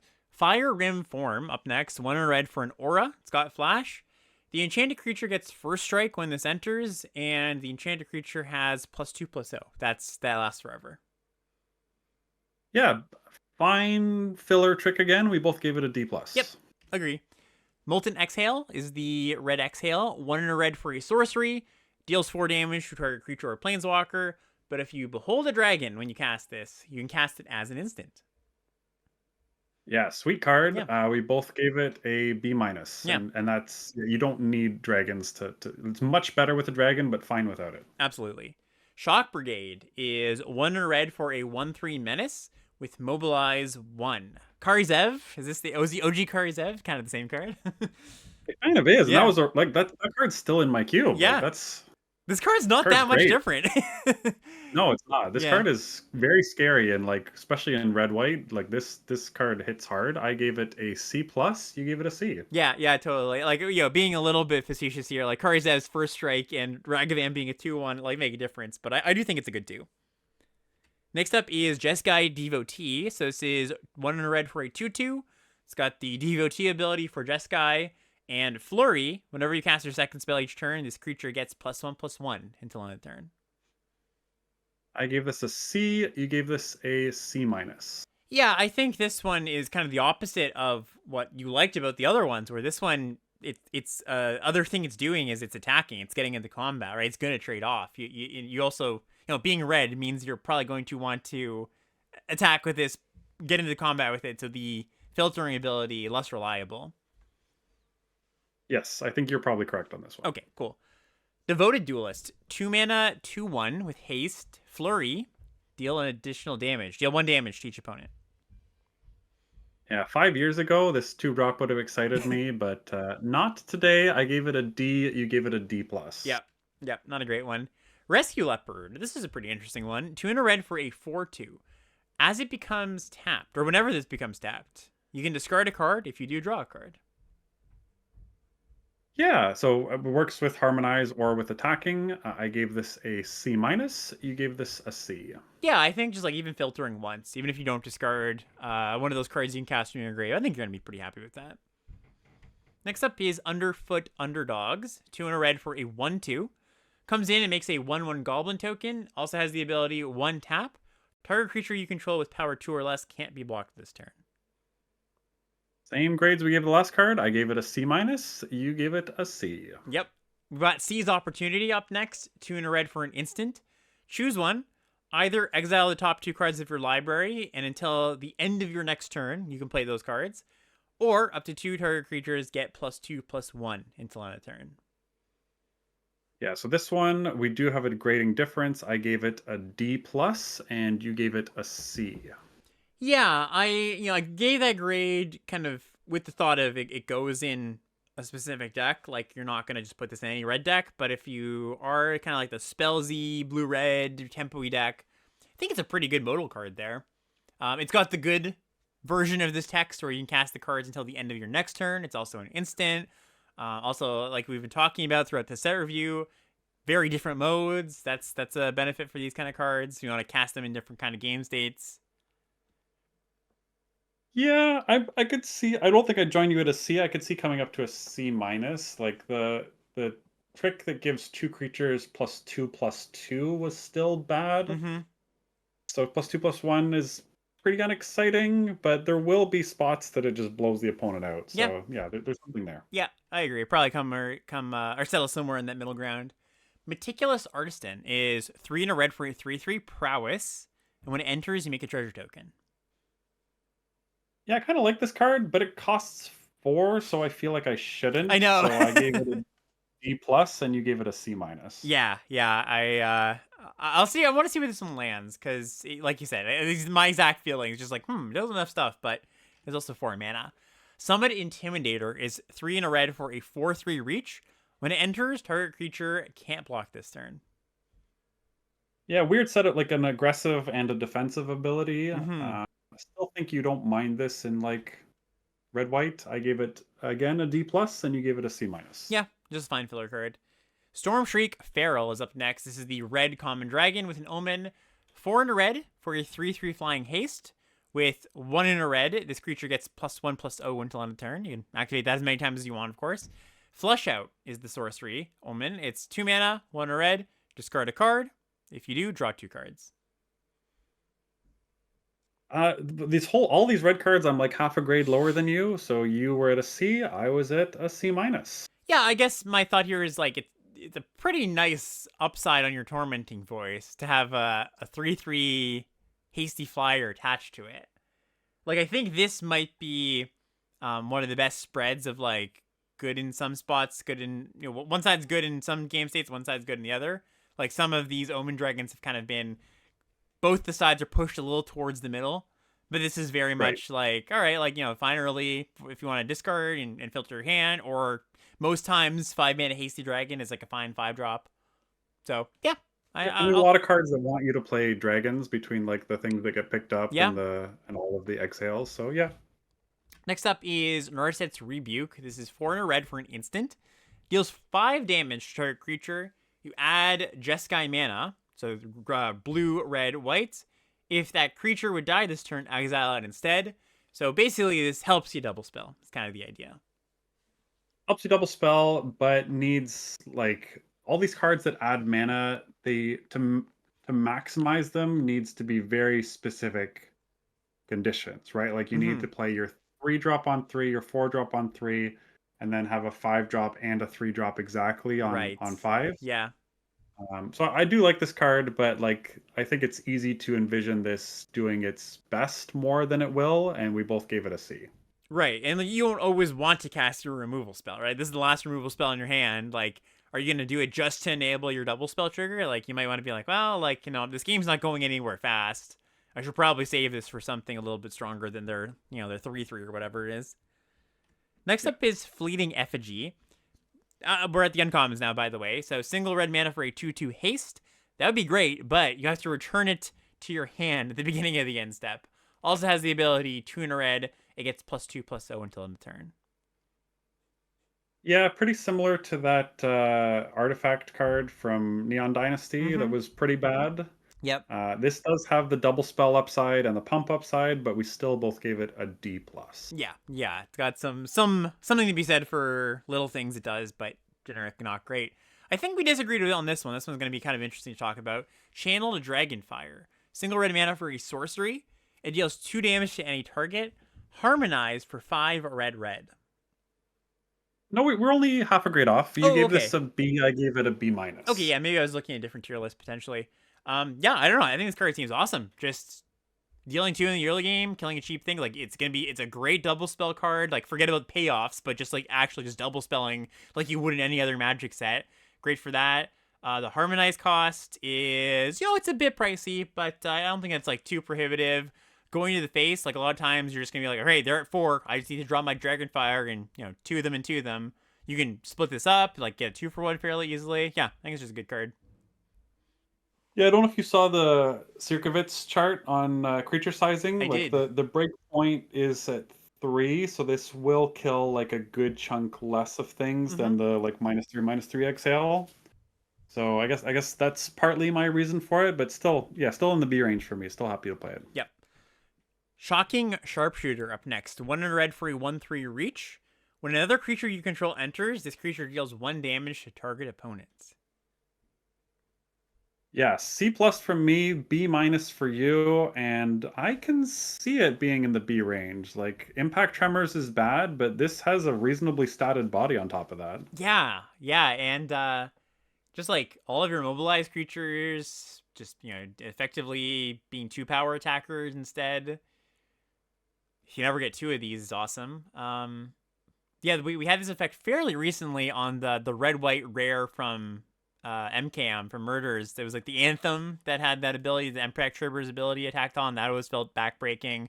Obviously a different card, but yeah, no, I don't know. I think it's pretty good. Next up is Reverberating Summons. Very strange card. 1 in a red for an enchantment. At the beginning of each combat, if you've cast 2 or more spells this turn, this enchantment becomes a 3/3 with haste until end of turn. You can also pay 1 in a red to discard your hand, sack this enchantment, draw 2 cards. But But this is like we both gave this an F. It's just there's not enough there. Yeah, there's not enough there. It's super finicky. Like, if this became a creature for good on the double spell, I might be kind of interested in it. But, like, you have to keep doing it for it to become a creature? Yeah, I'd be It happy wouldn't to be even be wrong. broken if it would just stayed a creature. No, yeah, I don't think so. Yeah, very strange card. We've got Sunset Strike Master up next. 1 in a red for a 3/1. Taps to add a red mana. So we've got just straight up red mana dorks now. This is it's actually the not to go too far off what we're talking about here, but there was a design article on Twitter where one of the designers said, "Yeah, we're gonna try out giving just straight up mana ramp to red in small amounts." But anyway, so 2 mana 3/1 taps for a red. Also has the ability 2 in a red, tap it, sack it, deal 6 damage to target creature with flying. This kind of does everything. Yeah. Like it's well statted. If you don't want to get into combat, it provides mana, and then it like answers things that your like 3/1 ground body doesn't answer. Yep. I put this up into the B minus range. You gave this a C plus. Yeah, I could see you being more right here too. Yeah, just like you said, kind of just nothing to dislike about it.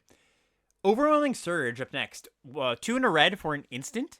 Choose one or both. It deals 3 damage to target creature or destroy target non-creature artifact, which is not really that many of those in the set. Yeah, there's like the manolith that you can search for from that blue card, and there's the monoliths, and that's about it. Yeah, so And 3 damage for 3 mana is like you really want to get more damage than you're paying on these burn spells. So yep. we both gave this a C minus. Yeah, playable, but nothing exciting. Unsparring Boltcaster is 2 in a red for a 3/3. When it enters, it deals 5 damage to target creature and opponent controls. That was dealt damage this turn. So your mobilized tokens or whatever have to, you just can't get a blocker out of the way, unfortunately. In most cases, anyways. Unsparing, probably. Oh, yeah, unsparing. Yeah, that would make sense. I was thinking like boxing, like a sparring partner, but you're right. I was like, that's kind of weird. Why would you call yourself like not a boxer? But yeah, you're right on that. We both gave this a C, and I could see us being too low with that. Mm-hmm. Like this thing curves really nicely off of the common Karizev we just saw. Yeah, I agree. Yeah, just going like 2-drop mobilize creature into this is nice too. I kind of like him at grade just because it is going to be a 3/3 a lot of, like, I don't know, I'd say half the time. Yeah, we both gave it a C. I'm not saying we should change it by a ton, but Totally. I could just see this overperforming that. Yeah, I agree. Zurgo's Vanguard is 2 in a red for a star 3. It's got mobilize 1, and this creature's power is equal to the number of creatures you control. Yeah, mini Adeline. Yeah, mini Adeline, exactly. It's not Adeline, but it's also not that far off. Like we both gave this a B minus. I think this card's quite strong. Yeah, me too. Yeah, not much to say about it. Just seems like a very solid 3-drop. Here's a sort of interesting one, though. War Effort. This is 3 in a red for an enchantment. Creatures you control get +1/+0, and whenever you attack, you make a mobilize token. Yeah, this is one we disagreed on. I gave it a C minus. You gave it a C plus. Mm-hmm. I definitely see the visions where you curve into this, and it's great. Like the 04 vigilance that makes 3 mobilized tokens is like a really nice thing to curve this into. Yeah. But in a lot of spots when it's not like a multi-mobilized 3-drop that you're playing that's surviving, I think this thing's just kind of bad. Like I'm pretty confident it's closer to the D range than to the B range. Yeah, I was pretty low on the card too on first read. I think the thing that pushes me to say, there's a ceiling here. That's obvious that, like that curve out situation you talked about. And the floor is less bad than I initially thought because it's not just your attacking creatures. Like you can play this on a somewhat parity board state where you're a little behind and it's like, okay, maybe my 2-drop gets the trade with their 3 when that wasn't otherwise the case. Yeah, I'm not convinced. No. I'm not gonna try to like talk you up too much here. This is one of the more question marky cards of the set, but yeah, we'll see how this one plays. Next up is Equilibrium Adept. 3 in a red for a 2/4. When it enters, exile the top card of your library. until the end of your next turn. You may play that card. And Flurry, whenever you cast your second spell each turn, this creature gains double strike. So kind of a reverse Solanius Pathmaker with Flurry upside there. Yeah, I think this card's pretty good. Like, what grades did we give it? You give it a B minus. I give it a C plus. So we both like it. Yeah, just 2/4 draw card, some upside. Yep. Mixed up which is better than what Pathmaker ended up as, even though I actually liked Pathmaker. We've got a very interesting one here, Iridescent Tiger. This is 4 in a red for a 3/4. When it enters, if you cast it, you add Wooburg mana, one of every color of mana. Are you counting this as a black source for your splash? I guess sort of, kind of, probably not really. Like, it helps, but it's not a definitive this is a source. Yeah, it's not crazy because most things that you splash are like castable for 5 or less. So I don't think it's this card's super interesting. I like it. It's real. I got another card that it's really easy to picture the best case scenario of this just being like, a zero mana fixer. Yeah. But if you don't have anything to cast, because you're still going to cast your 3-drop on 3 or 4-drop on 4. So again, you need to have like 2 things to cast on 5 that are both impact enough to make up for the fact that one of them's only a 3/4. Yeah, and I didn't say the grades, did I? So I gave this a C. You gave this a C plus.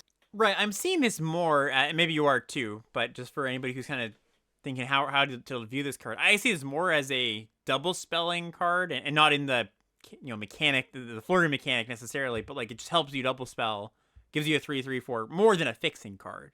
Fixing is nice.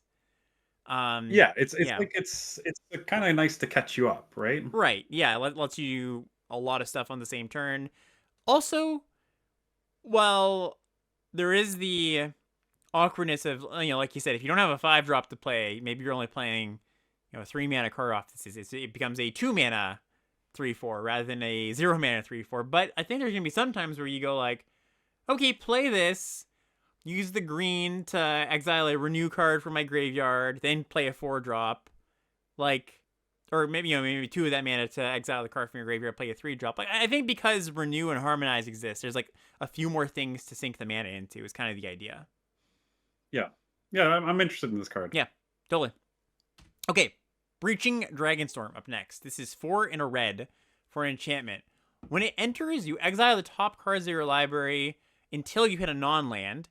You can cast that spell without paying its mana cost if it is 8 or less, and that's, I think, every card in the set. I don't think there's 9 and 10 mana spells. If you don't, put that card into your hand, and when a dragon you control enters, return this enchantment to its owner's hand. Yeah, this one I'll talk about, even though we ended up on the same grade. So we both gave it a D plus. When I first did my tier list, this was, I think, a D minus, maybe even an F. Mm-hmm. And then I thought of I think there could be a deck for this if there was just some more dragons. So my concern is that the arena population will pick dragons very highly, Right. and you will not be able to get a lot of them. But if you can get a deck with like 8, 9 dragons, in theory, all of the Omen dragons also help you fill your early curve because you like omen them on turns 2 and 3 and like impact the board and don't fall too far behind. And then when you cast this, if you cascade into a dragon, it's literally like buyback 0. Oh yeah, I didn't think about that at all. That's a really good point. So if you have enough dragons, this can just like single-handedly like dominate a game. Yeah, so this is just like out of all of these enchantments that want you to have dragons, this is kind of the one that wants you to have them the most. Right, and then once you have the dragons, like if the rest of your early game is like some of the exhale cards, the exhale cards are always going to be on. I think like there is a multicolored-ish dragon deck that wants this. I just don't know if it would come together or not. Yeah, very interesting. I think I'll earmark this as build around that might be a little bit better than I think, but yeah, we'll see. Also nice that it's a May, so if it's like a counterspell or removal you hit, you can just put it in your hand. Yeah, totally. Next up, green. So back to commons, back to cheap stuff. Snakeskin Veil. This is a classic one. Single green mana for an instant. Put a +1/+1 counter on target creature you control. It gains hexproof until end of turn. Yeah, seen this card a lot. It's great. It's got +1 with counter synergies. We both gave it a C+. Yep. Next up is Einok Wayfarer. This is 1 and a green for a 1/1. When it enters, you mill 3 cards. You can put a land card from those cards in your hand. And if you don't, you put a 1/1 counter on this creature. You gave this a C. I moved this up this morning to a C+ after doing those like mock drafts I talked about. Mhm. I think that having a 2-drop that can have a counter on it is great for green-black. And this card is also incredibly good with Kishla Skimmer. Oh, wow. Yeah. You get to draw 2. Draw a land and draw something else. Yeah, that's really sweet. Yeah, so there's some real sweetness with blue-green on this too. So I'm very interested in this in pretty much every green deck, on top of like milling renew cards and harmonize cards. I Nope. could see this Yep. even going into the B- range. Agree. Yeah, I think I'm immediately going to bump up my own grade from there. Next up is the green Exhale, Piercing Exhale. 1 and a green for an instant. You may behold a dragon as you cast it. It says target creature you control deals its power equal to target creature or planeswalker. And if a dragon was beheld, you surveilled 2. Yeah, I gave this a optimistic B-. You gave it a C+. It's probably somewhere splitting those two. It's a very solid card. Yep, agree. Next up, we've got Heritage Reclamation. 1 and a green for an instant. We got to naturalize here, basically. There's 3 modes. Either destroy an enchantment, destroy an artifact, or exile a card from a graveyard, and you can draw a card. Sorry, specifically, exile up to 1 target card from a graveyard, draw a card. So you can always cycle this if you want to. Right. Kind of fake modality, though. Like, you don't really want the first... Like, it's not like in Aether where you had Broken Wings that actually hit, flood the engine and vehicles and flyers. Like, I don't think any deck actually wants this. You give it a D+, I gave it a D. Yeah. And it might just be more, it could be the sideboard grade, could be, think of this as like low tier filler. Yeah, just not a card you should actively look to put in your deck, I don't think. Yeah. Sarkhan's Resolve. This is kind of interesting to talk about, though. So this is 1 and a green for an instant. Target creature gets +3/+3 until end of turn, or you destroy target creature with flying. Yeah, I almost moved this one up this morning after seeing just how much percentage of the set it hit. It's something like 30%. Mm-hmm. I gave it a D+. You gave it a C-. Like, I could see it being in the C- range. Just like killing things that you're most likely to care about is a pretty nice upside on this. Yeah, totally. Yeah, I think this is a very playable trick. Like, +3/+3 for 2 mana is nothing exciting, but fine. And yeah, that like, this is, again, I think they did a really good job of like modes in this set being as distinct as they possibly can, good in multiple game states. Sultai Devotee, we've already talked about this card a little bit, but this is the 1 and a green 2/1 Death Touch that filters your mana for Sultai colors. Yeah, we both gave this a C+. This is the best one on just raw stats, but also the one that's the quickest to trade off, so least likely to help you fix your mana. So yeah, we've already talked about this. I think C+ is fair. Yep. Undergrowth Leopard up next, 1 and a green for a 2/2 Vigilance. It has the ability 1 and sack it, destroy target artifact or enchantment. There, like you mentioned before, is a lot of incidental enchantment hate in this set. Yes. I think, if I'm to guess, it's because there is, we're not going to talk about them in the set review, but there's a cycle of enchantments that, like I think they're the Sieges, or no, they were the Sieges. No, maybe they still are Sieges. Yeah, they're they're still Sieges. Yes. Yeah, they some of them are like busted, really, really good game-breaking effects. So I think they wanted to have main deck answers to those littered throughout the set. But anyways, 2 mana 2/2 Vigilance. Sack to destroy an artifact or enchantment. We saw this in Thunder Junction. It was, passable too. Nothing exciting. And we both graded it as a passable to C-. Yep. Champion of Dusan. This is 2 and a green for a 4/2. It's got Trample. Also has Renew, 1 and a green. Put a +1/+1 counter and a Trample counter on target creature. I started this kind of like fillery. I moved it up today, though. I think maybe to a C+. You can correct me if I'm wrong. You did. I'm on a similar journey. This card is really good if there's a home for it. Mm-hmm. It is quite an aggressive card.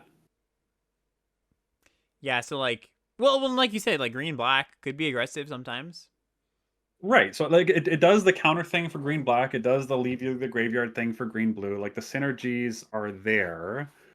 I am just wondering if you're gonna prefer to like play towards the value game instead of worrying about beating down with trample Yeah, in both of those decks. So I gave this a C, you gave this a C plus. I could see you being correct on this for sure. yeah. Just like a lot of, I think a lot of little things to like about the card. Crotic Nest Guard up next, 2 and a green for a 4/4 defender. You can pay 2 and a green to have this creature attack as though it did not have defender this turn. The old fake secret not reach in the Yeah, spider art. yeah, for Like real. Yeah, it kind of looks like it has reach, and it kind of looks like a spider, but it's an insect. Spiders are not insects. yeah. So you gave it a D plus. I gave it an even less optimistic D. Yep.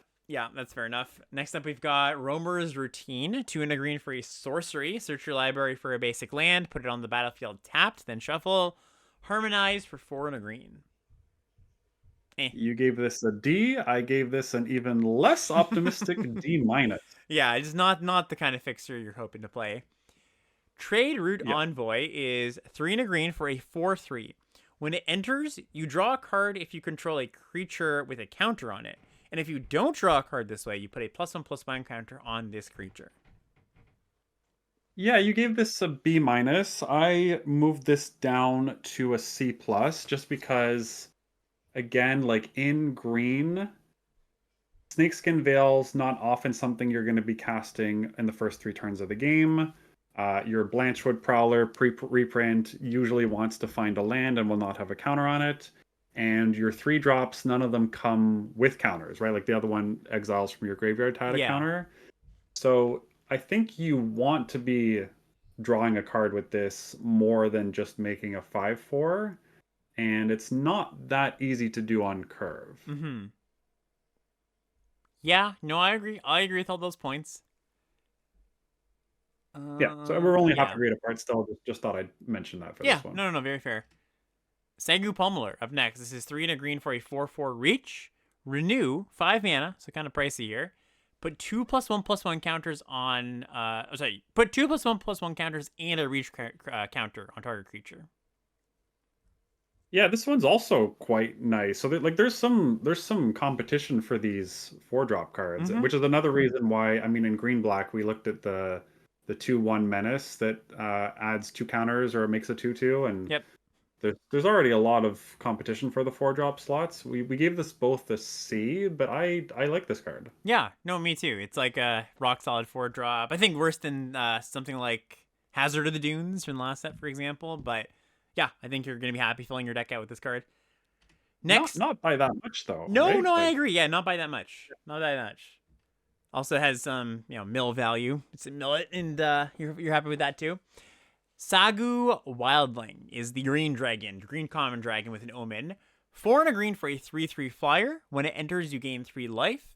And the omen side is Roost Seek, single green mana, sorcery. Search your library for a basic land card, reveal it, put it into your hand, and then shuffle. yeah, we both gave this a C, but I think I should have just given it a C plus. Like Me too. these just replace like you're not cutting these. As long as you have green as a main source, these can just cut lands basically, and there's a lot of upside there. We talked about the benefits of having a dragon, and like the 3/3 gain 3 on a 5 drop's not even embarrassing. It's like it's pretty solid. Yeah, should talk about that real quick, just for folks who haven't heard the full spiel on how you want to consider these in your mana base. If you are, let's say, a 2-color deck, absolutely you can cut, the first, let's say you're black green, cut a swamp, play this as your 17th land. It's functionally going to be a land. If you're multicolored, that's where it gets a little bit dicey because you might not have green as a base color. You also might just be a deck that's fairly mana hungry and don't want to, like skimp on sources. This is still a source, but it's a source. It's basically a tap land source. So if you're closer to 2 colors than not, yeah, you're pretty happy replacing your first land with this. So it's almost just like a creature in the land slot is the way you can think about it. Yeah, okay.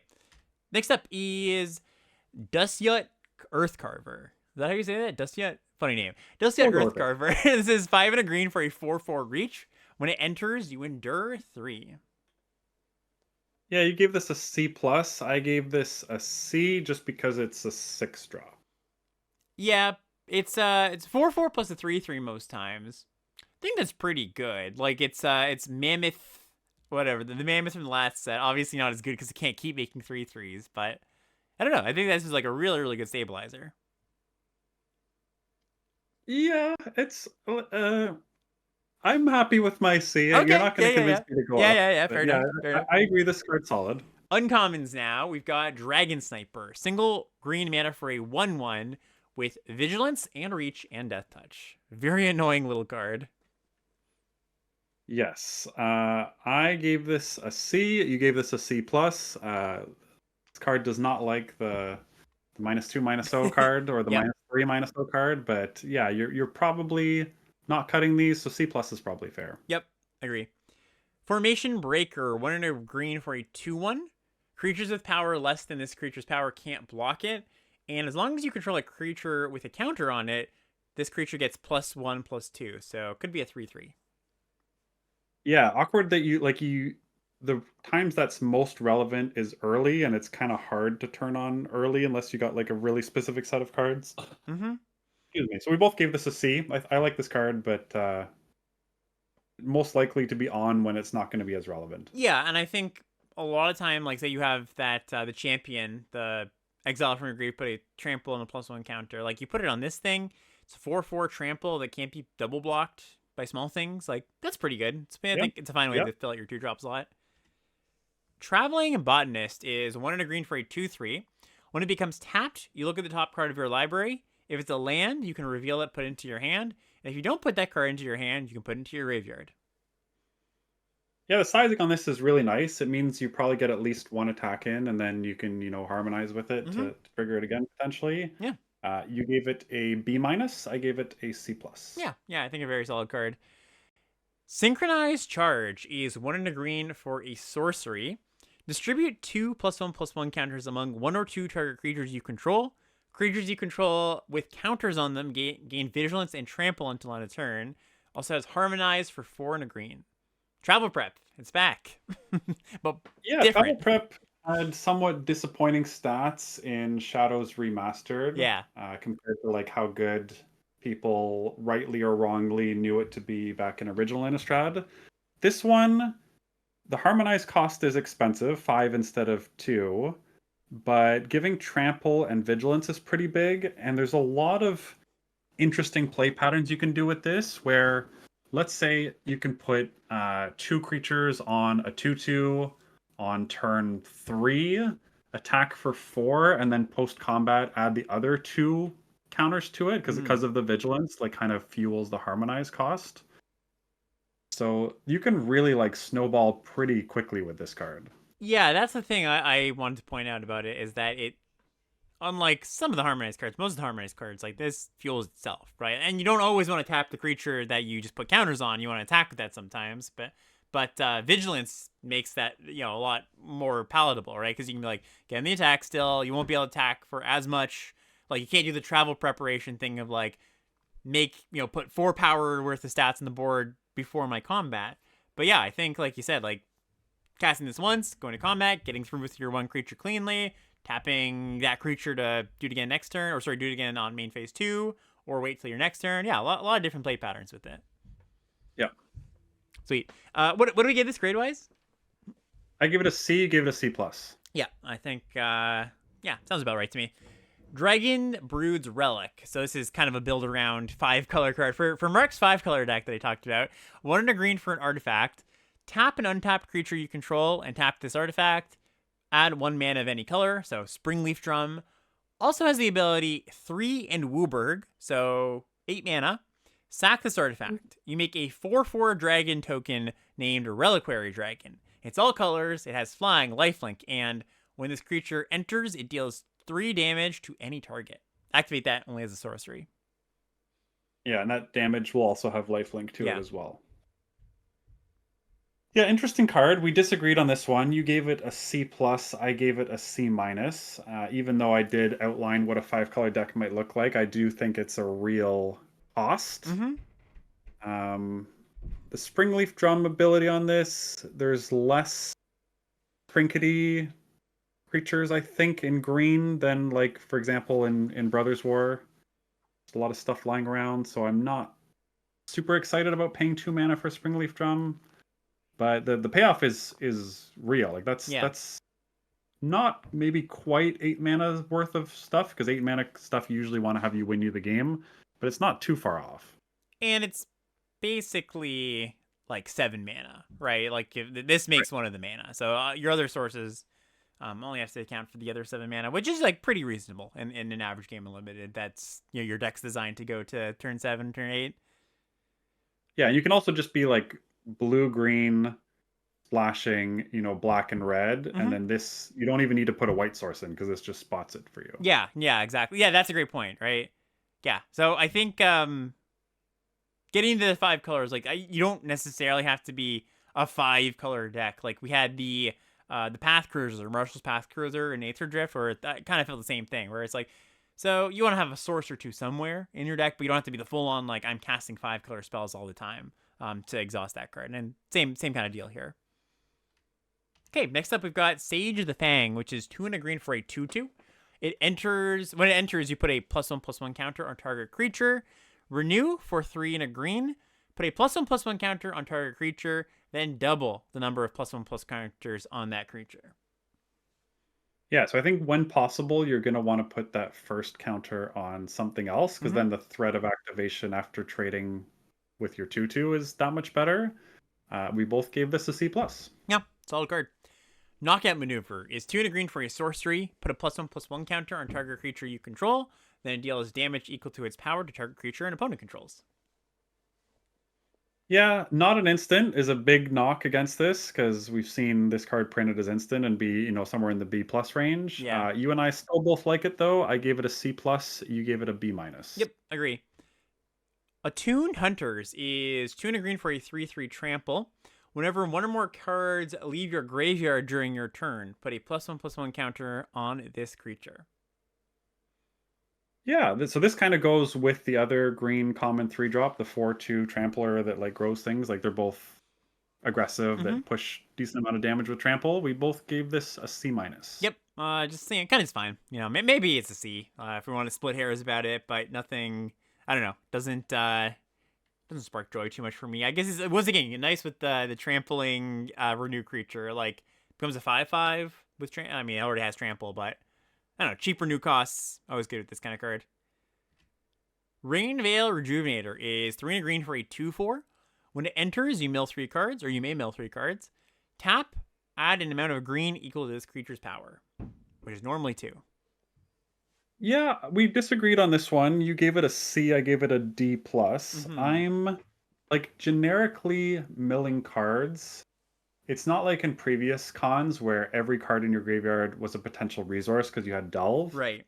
You really need to have specific hits to benefit from that Yeah. mill 3. Mm-hmm.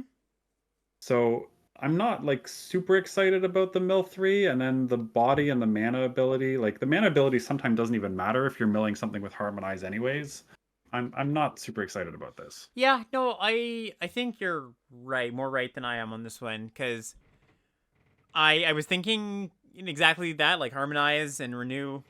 Those are mana intensive abilities. Having this to just have more mana is nice, but it doesn't. It's just kind of the same as any other creature for harmonize. So really, you're just caring about this for like it's really a Sultai card, right? It's a renew card. Yeah. So yeah, no, fine. I don't think anything special though. Encroaching Dragonstorm is going to be a quick one. This is 3 and a green for an enchantment. When it enters, search your library for 2 basic lands, put them to the battlefield tapped. When a dragon enters, you can return this to your hand. Don't really want a 4 mana ramp spell very badly. I think even in your 5 color deck, you don't want a 4 mana ramp spell. Yeah, we probably graded this too. Like this works specifically with the team or mythic. It's very good with that, which I won't even bother reading out. But that's the spot to play this. We both gave it a D plus, which I could see being too high in both of our cases. Yeah, that's fair. Rite of Renewal is 3 and a green for a sorcery. Return up to 2 target permanent cards from your graveyard to your hand. Target player shuffles up to 4 cards from their graveyard into their library, and you exile this card. Yeah, we disagreed pretty strongly on this. I was at D plus, you were at C plus for this. Yeah, I'm a believer of this. I think that like any self-milling deck, late game deck, like getting back 2 things is really nice, and shuffling back your most important spells and also like your opponent's renew harmonized cards that are lying around. I don't know. Maybe I should have. I don't know if I did or didn't, but a synergy grade or a build around grade. I guess the synergy grade probably appropriate, but I don't know. I think this is a really impactful card. I guess I just think that if you're like the self-mill, Sultai graveyard value deck, like milling cards and having stuff in your graveyard already kind of gives you that value from renewing and harmonizing. Like you don't really need this, and like you're never gonna cast this on turn 4. No, of course, no. I'm not a believer in this. Oh, you know what? Yeah, chat points out. Maybe I just read this card wrong. I guess they choose the cards to shuffle in, right? Oh no, sorry, they don't. No, you choose. You're targeting them. Right, 4 target cards. Yeah. I don't know. I just like I said, I just think it's like super impactful. It's not for every deck, but I think in the decks that are trying to play the long game, going late, this is like one of the cards you're going to be looking for. I don't know. Yeah, we'll see. Okay. Inspirited Vanguard is 4 and a green for a 3/2. When it enters or attacks, endure 2. Yeah, really nice card. Like this is a 1 card super threat snowball, and like it's not even, if you think your opponent's playing removal, you just start off by making a 2/2 token and then threaten to attack as like a 5/4. I really like this card. I mean, I gave it a B minus. You gave it an even more optimistic B, but this card seems really good. Yeah, no, it just seems awesome, and it's super annoying for the opponent too, because like they have to kill this thing most of the time, and you've already made a 2/2 off of it. And I think you're mostly going to be making the token the turn it comes down rather than counters. So yeah, no, it seems great. Okay, next up, we're in the home stretch here. Just a few two-brid cards and some colorless cards to get to. There's this cycle of common two-brid cards. So once again, these are cards that generally cost 3 mana, 1 color of each mana for the clan, and you could also play 2 generic mana for each of the pips. So the example here, Reputable Merchant is 2-brid white, so you can pay white or 2 generic mana, 2-brid black, and 2 generic mana, 2-brid green. And in your Obzon decks, these are going to be 3 mana sometimes. You could also play this in black-white. You could also play this in black-green. That's how these kind of cards work. So Reputable Merchant is a 2/2 that when it enters or dies, put a +1/+1 counter on target creature you control. Very unexciting. Like even if you live the dream of casting this for 3 mana, it's worse than a lot of common 3-drops. Yeah, when you see common 3-color card, I think you kind of get excited, like, oh, okay, what's this going to be? But most of these are more in like kind of like the uncommons that we covered in the last segment, mostly on the side of like flexible rather than powerful 3-color card. Yeah, like I don't expect I'll want to play this card pretty much at all. I gave it a D. You gave it a D plus. Yeah, just like you said, kind of unexciting. Next one is the Jeskai one. So Monastery Messenger is blue 2-brid, red 2-brid, white 2-brid. It's a 2/3 flying vigilant creature. When it enters, put up to 1 target non-creature, non-land from your graveyard on top of your library. Yeah, we're both half a grade higher, so I'm on a D plus, you're on a C minus. Like I could see playing this one, but still not excited by it at all. Yeah, it's kind of funny because like the reward for playing this in a straight Jeskai deck is you get to cast it on turn 3 more often, but you don't often want to cast this on turn 3 because you're not often gonna have a spell in the graveyard. So yeah, again, just not super exciting. Next one here is Gurmag Nightwatch, which is I think these are all the same, just like 3 mana cards with the 2-brid stuff. So 3 mana, 2-brid mana, 3/3. When it enters, look at the top 3 cards of your library. Put one of those cards back on top, or you may put one of those cards back on top, rest in the graveyard. Yeah, we agreed on this one. We both gave it a D plus. Yeah. Yep, just, same thing. We're just gonna say the same thing over. It's just not that exciting. By the way, if you're watching this in YouTube and you're like, why are they skipping all these other gold cards? We covered that in the last video. So if you want to go check that out, go check that out. We've got the Mardu one here, Reigning Victor. Same thing, 3 mana. 3/3, mobilize 1. When it enters, target creature gets +1/+0 and gains indestructible until end of turn. Yeah, so now we're talking. This is a little bit Yeah. better. This one's not embarrassing at 4 mana and is reasonable, like pretty good at 3 mana. We both gave this a C. Yep, and I think, yeah, most of the time, yeah, like you said, both on the 3 mana and the 4 mana spot on the curve. Not too sad about that. The Teamer one here, Teamer Tawnyback, same thing, same mana cost, and it's a 4/3 that says when it enters, draw a card, then discard a card. Yeah, same thing as the Mardu one. Both gave it a C. This one's totally fine. Yep, totally fine. And is that it? Yeah. And that's going to bring us to colorless cards now. So first one up here is Embermouth Sentinel. 2 mana for a 2/1 artifact creature. When it enters, search your library for a basic land. You can put that card on top of your library. But if you control a dragon, put it on the battlefield instead. So mostly just a campus guide style. We see these cards all the time. Never the best fixers, but fixing if you need them. I don't think the dragon part of this card adds that much to it. It's a very minor upside because you're not going to have a dragon early. Yeah, and by the time you have the dragon, you probably don't need the fixing anyways. We both gave this a D+. Yep. Dragonstorm Globe. So this is one of the ones that the blue 1-drop goes and fetches out. 3 mana artifact, tap, add 1 color of mana of any color, and each dragon you control enters with an additional +1/+1 counter on it. Yeah, you gave this a D+. I gave this a D. Yep, just not the best manalith variant in the world. Watcher of the Wayside, 3 mana for a 3/2 artifact creature. When this enters, target player mills 2 cards, and you gain 2 life. Both on D+ as well. These are there's the trend for these artifacts are like if you really are short on playables, they're not like totally horrible, and maybe one of them fits your deck a little bit better than the others. But all of these artifacts are going to be in the D range. Yep, absolutely. Jade Cast Sentinel is 4 mana for a 1/5 with a reach artifact creature. 2, tap it, put target card from a graveyard on the bottom of its owner's library. So hoses your opponent's harmonize renew cards, prevents you from decking if you're like a super self-mill deck. But I don't know, not a generically good card. Triggers your Kishla Skimmers too. Yeah, that's true. That is true. Triggers your kitchen skimmers. Yeah, that's a great point. Yeah, we both gave this a D+. Yeah, I think you're probably gonna play this one a little more often than some of the other ones because it's gonna have some synergy. But yeah, still not a great card. Boulderborn Dragon. This is the dragon that the blue 1-drop goes and gets. 5 mana, 3/3, Flying Vigilance. When this creature attacks, you surveil 1. Yeah, you gave this one a D+. I went down to a D for this. Yeah, I think that's probably more appropriate, to be honest. Now we get into a cycle of monuments. So these are 2 mana artifacts. There's 1 for each clan, and they go get a basic land of whatever the clan's color is there. So Teamer Monument, 2 mana artifact. Uncommon, if I didn't say that already.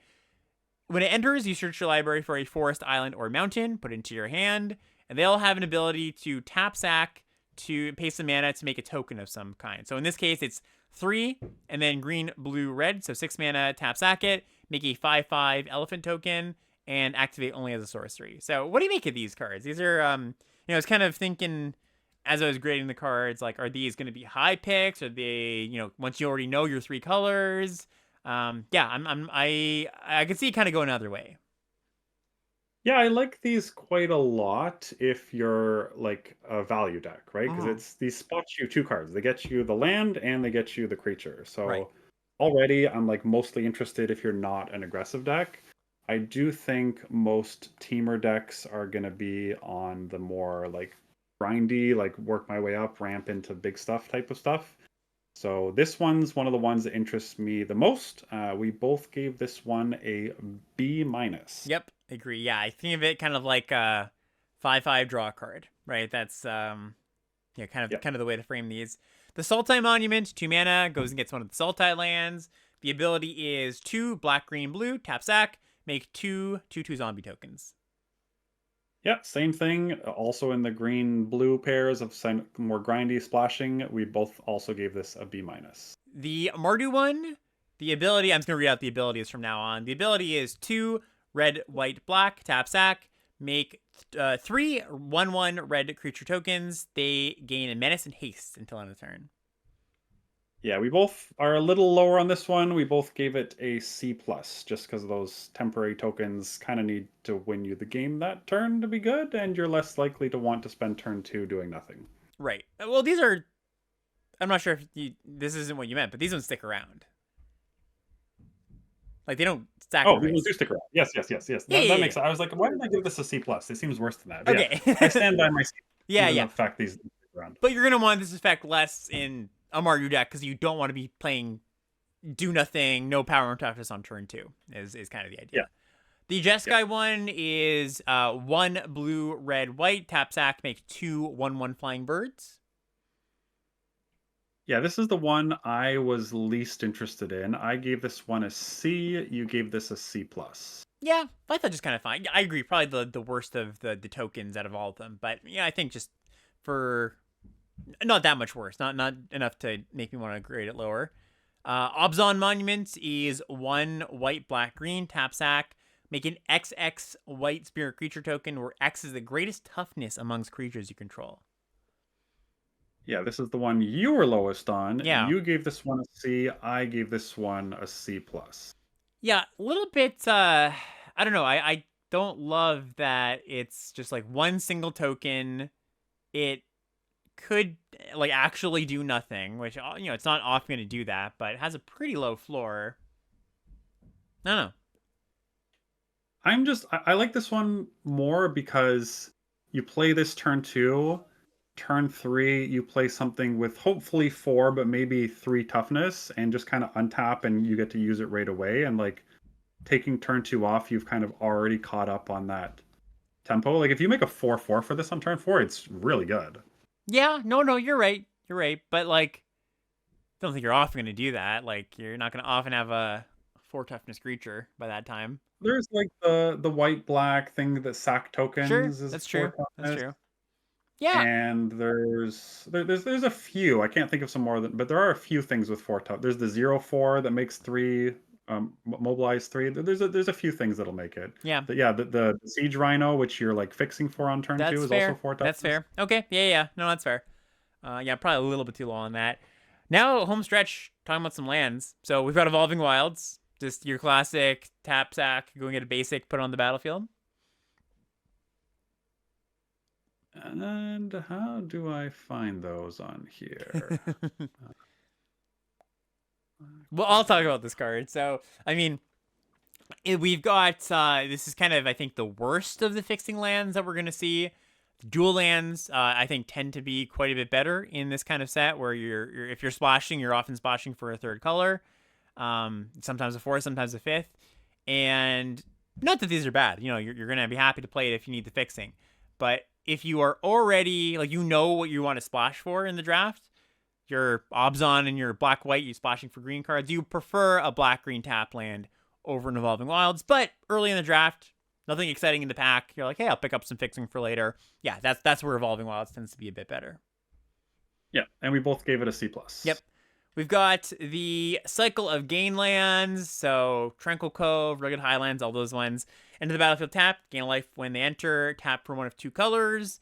And yeah, I think the exact numbers on this, somebody in chat pointed out earlier, they will be in 87.5% of your packs. So one in the land slot. So you're going to see these in, basically like what? It's going to be like 20. If you're drafting, there's going to be 20-ish of them going around the table, like 21 or something. Yeah. And for all of these, we gave the allied ones C and the enemy ones C plus, just because they're higher demand. Yep, exactly. Let's go on to the tri-lands now. So the tri-lands are kind of the same as the ones we just talked about, but they add 3 colors. They don't gain a life. They're all uncommon. So an example here, Sandstep Citadel enters tapped. Taps to add white, black, or green. Yeah, I believe you gave all of these a B. I gave all of them except the Mystic Monastery a B, and I gave it a cheeky B minus because Jeskai. Point towards your vote towards the worst clan here. Yeah, yeah, that makes sense. But in general, these are good cards. Like super flexible. If you end up in exactly these 3-color decks, like they're awesome. Just having this on turn 1 means your mana is generally going to be able to cast most of your spells. Sometimes maybe an issue or two double spelling at times. But even when you're not these 3 colors, say you pick up this one early-ish in the draft, you're going towards an Absalom deck, then Mardu is more open. It's still just a dual land. So, yeah, just good cards. And is that it? Yes, that is it. So, that is it.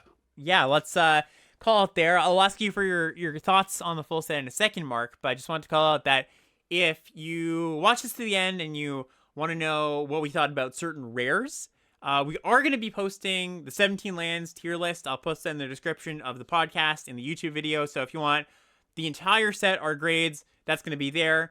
There's also, like I mentioned in the previous video, I'm going to post the links to the archetype skeletons, the archetype shells that Mark made. So if you want to see our layout of what we think the core of each of the decks in the format looks like, find those also in the description. Anything else, Mark, that I, just as far as like, it's kind of administrative stuff that I might have missed through all of this, but if not, like I said, happy to hear your final thoughts on the set as a whole. Yeah, well, I guess I'll ask you. I don't want to put you on the spot here. We did the gold rares. There's a couple that are somewhat interesting. If I read them, would you want to do them, or you just want to wrap it up? I think we'll just wrap it up, and I'll just say also that as we were planning this podcast, we kind of thought, okay, we might have an ending section with talking about top rares, talking about interesting rares. If you really want to hear that for our next one, please let us know in the comment section. That'd be great. For right now, I am feeling a bit spent, so even just like talking through them would be a bit tiring. But if that's something people want to hear more on the rares for next time, just picking out some select rares, we can certainly do that if that's what people want. Okay, so in that case, I mean, you can always edit that part out. Yeah. No, I think it's good for the YouTube people too.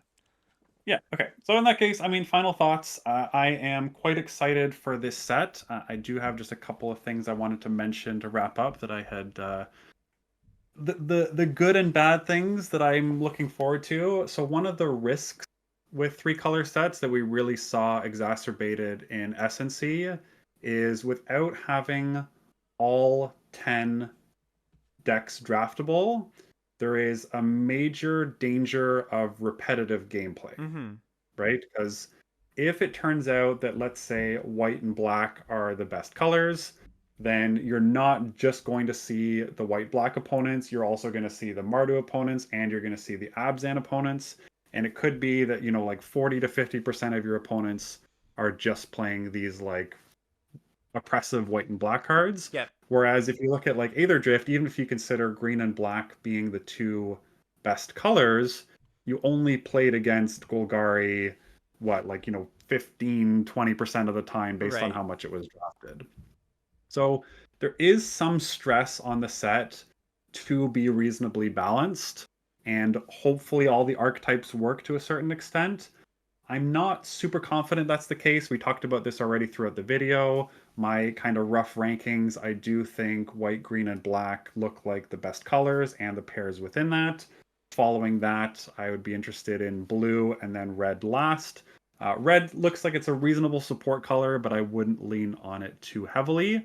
So hopefully, at least in the first 2 weeks of the format, we do get some semblance of balance. If not, weeks 3+ are always something to come back and check in on. That's roughly when the arena metagame starts to equalize a little bit and adjust for some of the card color strength.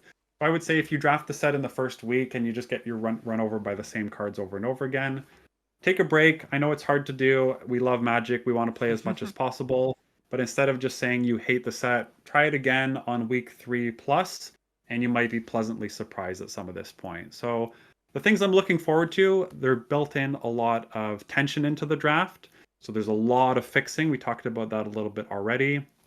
I'm looking forward to having that tension as to, okay, I've got a couple of Exales. How many dragons do I want to kind of shoehorn into this deck? Or, okay, I've started in 2 colors. Am I going to add a 3rd color? Is it going to be just a splash, or is it going to be heavy? Am I going to add a 4th color then? Am I going to add a 5th color? you're going to have to constantly make those decisions on the fly. And so I am looking forward to the draft, the build, and the gameplay. There's a lot of sweet cards, and you at least will get a chance to check that out tomorrow. So for anyone who wants to get an advanced peek, come check out Alex's early access stream tomorrow. Hopefully your voice maintains and we haven't drowned you out. I do appreciate you reading all the cards today. Yeah, of course. And doing all of that. And then for pre-release this weekend, Arena release is set for, I believe it should be next Tuesday. Yep, that's exactly it. And I don't think I have too much to add on. I think we did a pretty good job of covering the important stuff. Like we mentioned before, let us know. Give us feedback on this new format here. Did you like that we cover all the cards? Did you like how in depth we went on the archetypes? Would you prefer us to spend a little more time, a little less time on either one of those things? One more thoughts on rares. We're always kind of in flux here, looking to make this better for the next time. And thankfully, the last time we did this, people really took to it. Most people said, yeah, this is great. Some people really wanted the full set review. So yeah, we kind of try to meet halfway on this one. But like I said, yeah, just try to any feedback is appreciated. I think that's gonna do it. Mark, once again, as always, thank you for joining me. This is a ton of fun. I always look forward to these. And yeah, we'll see you next time. Happy drafting, everybody. Yeah, thanks for having me. I had a blast as usual.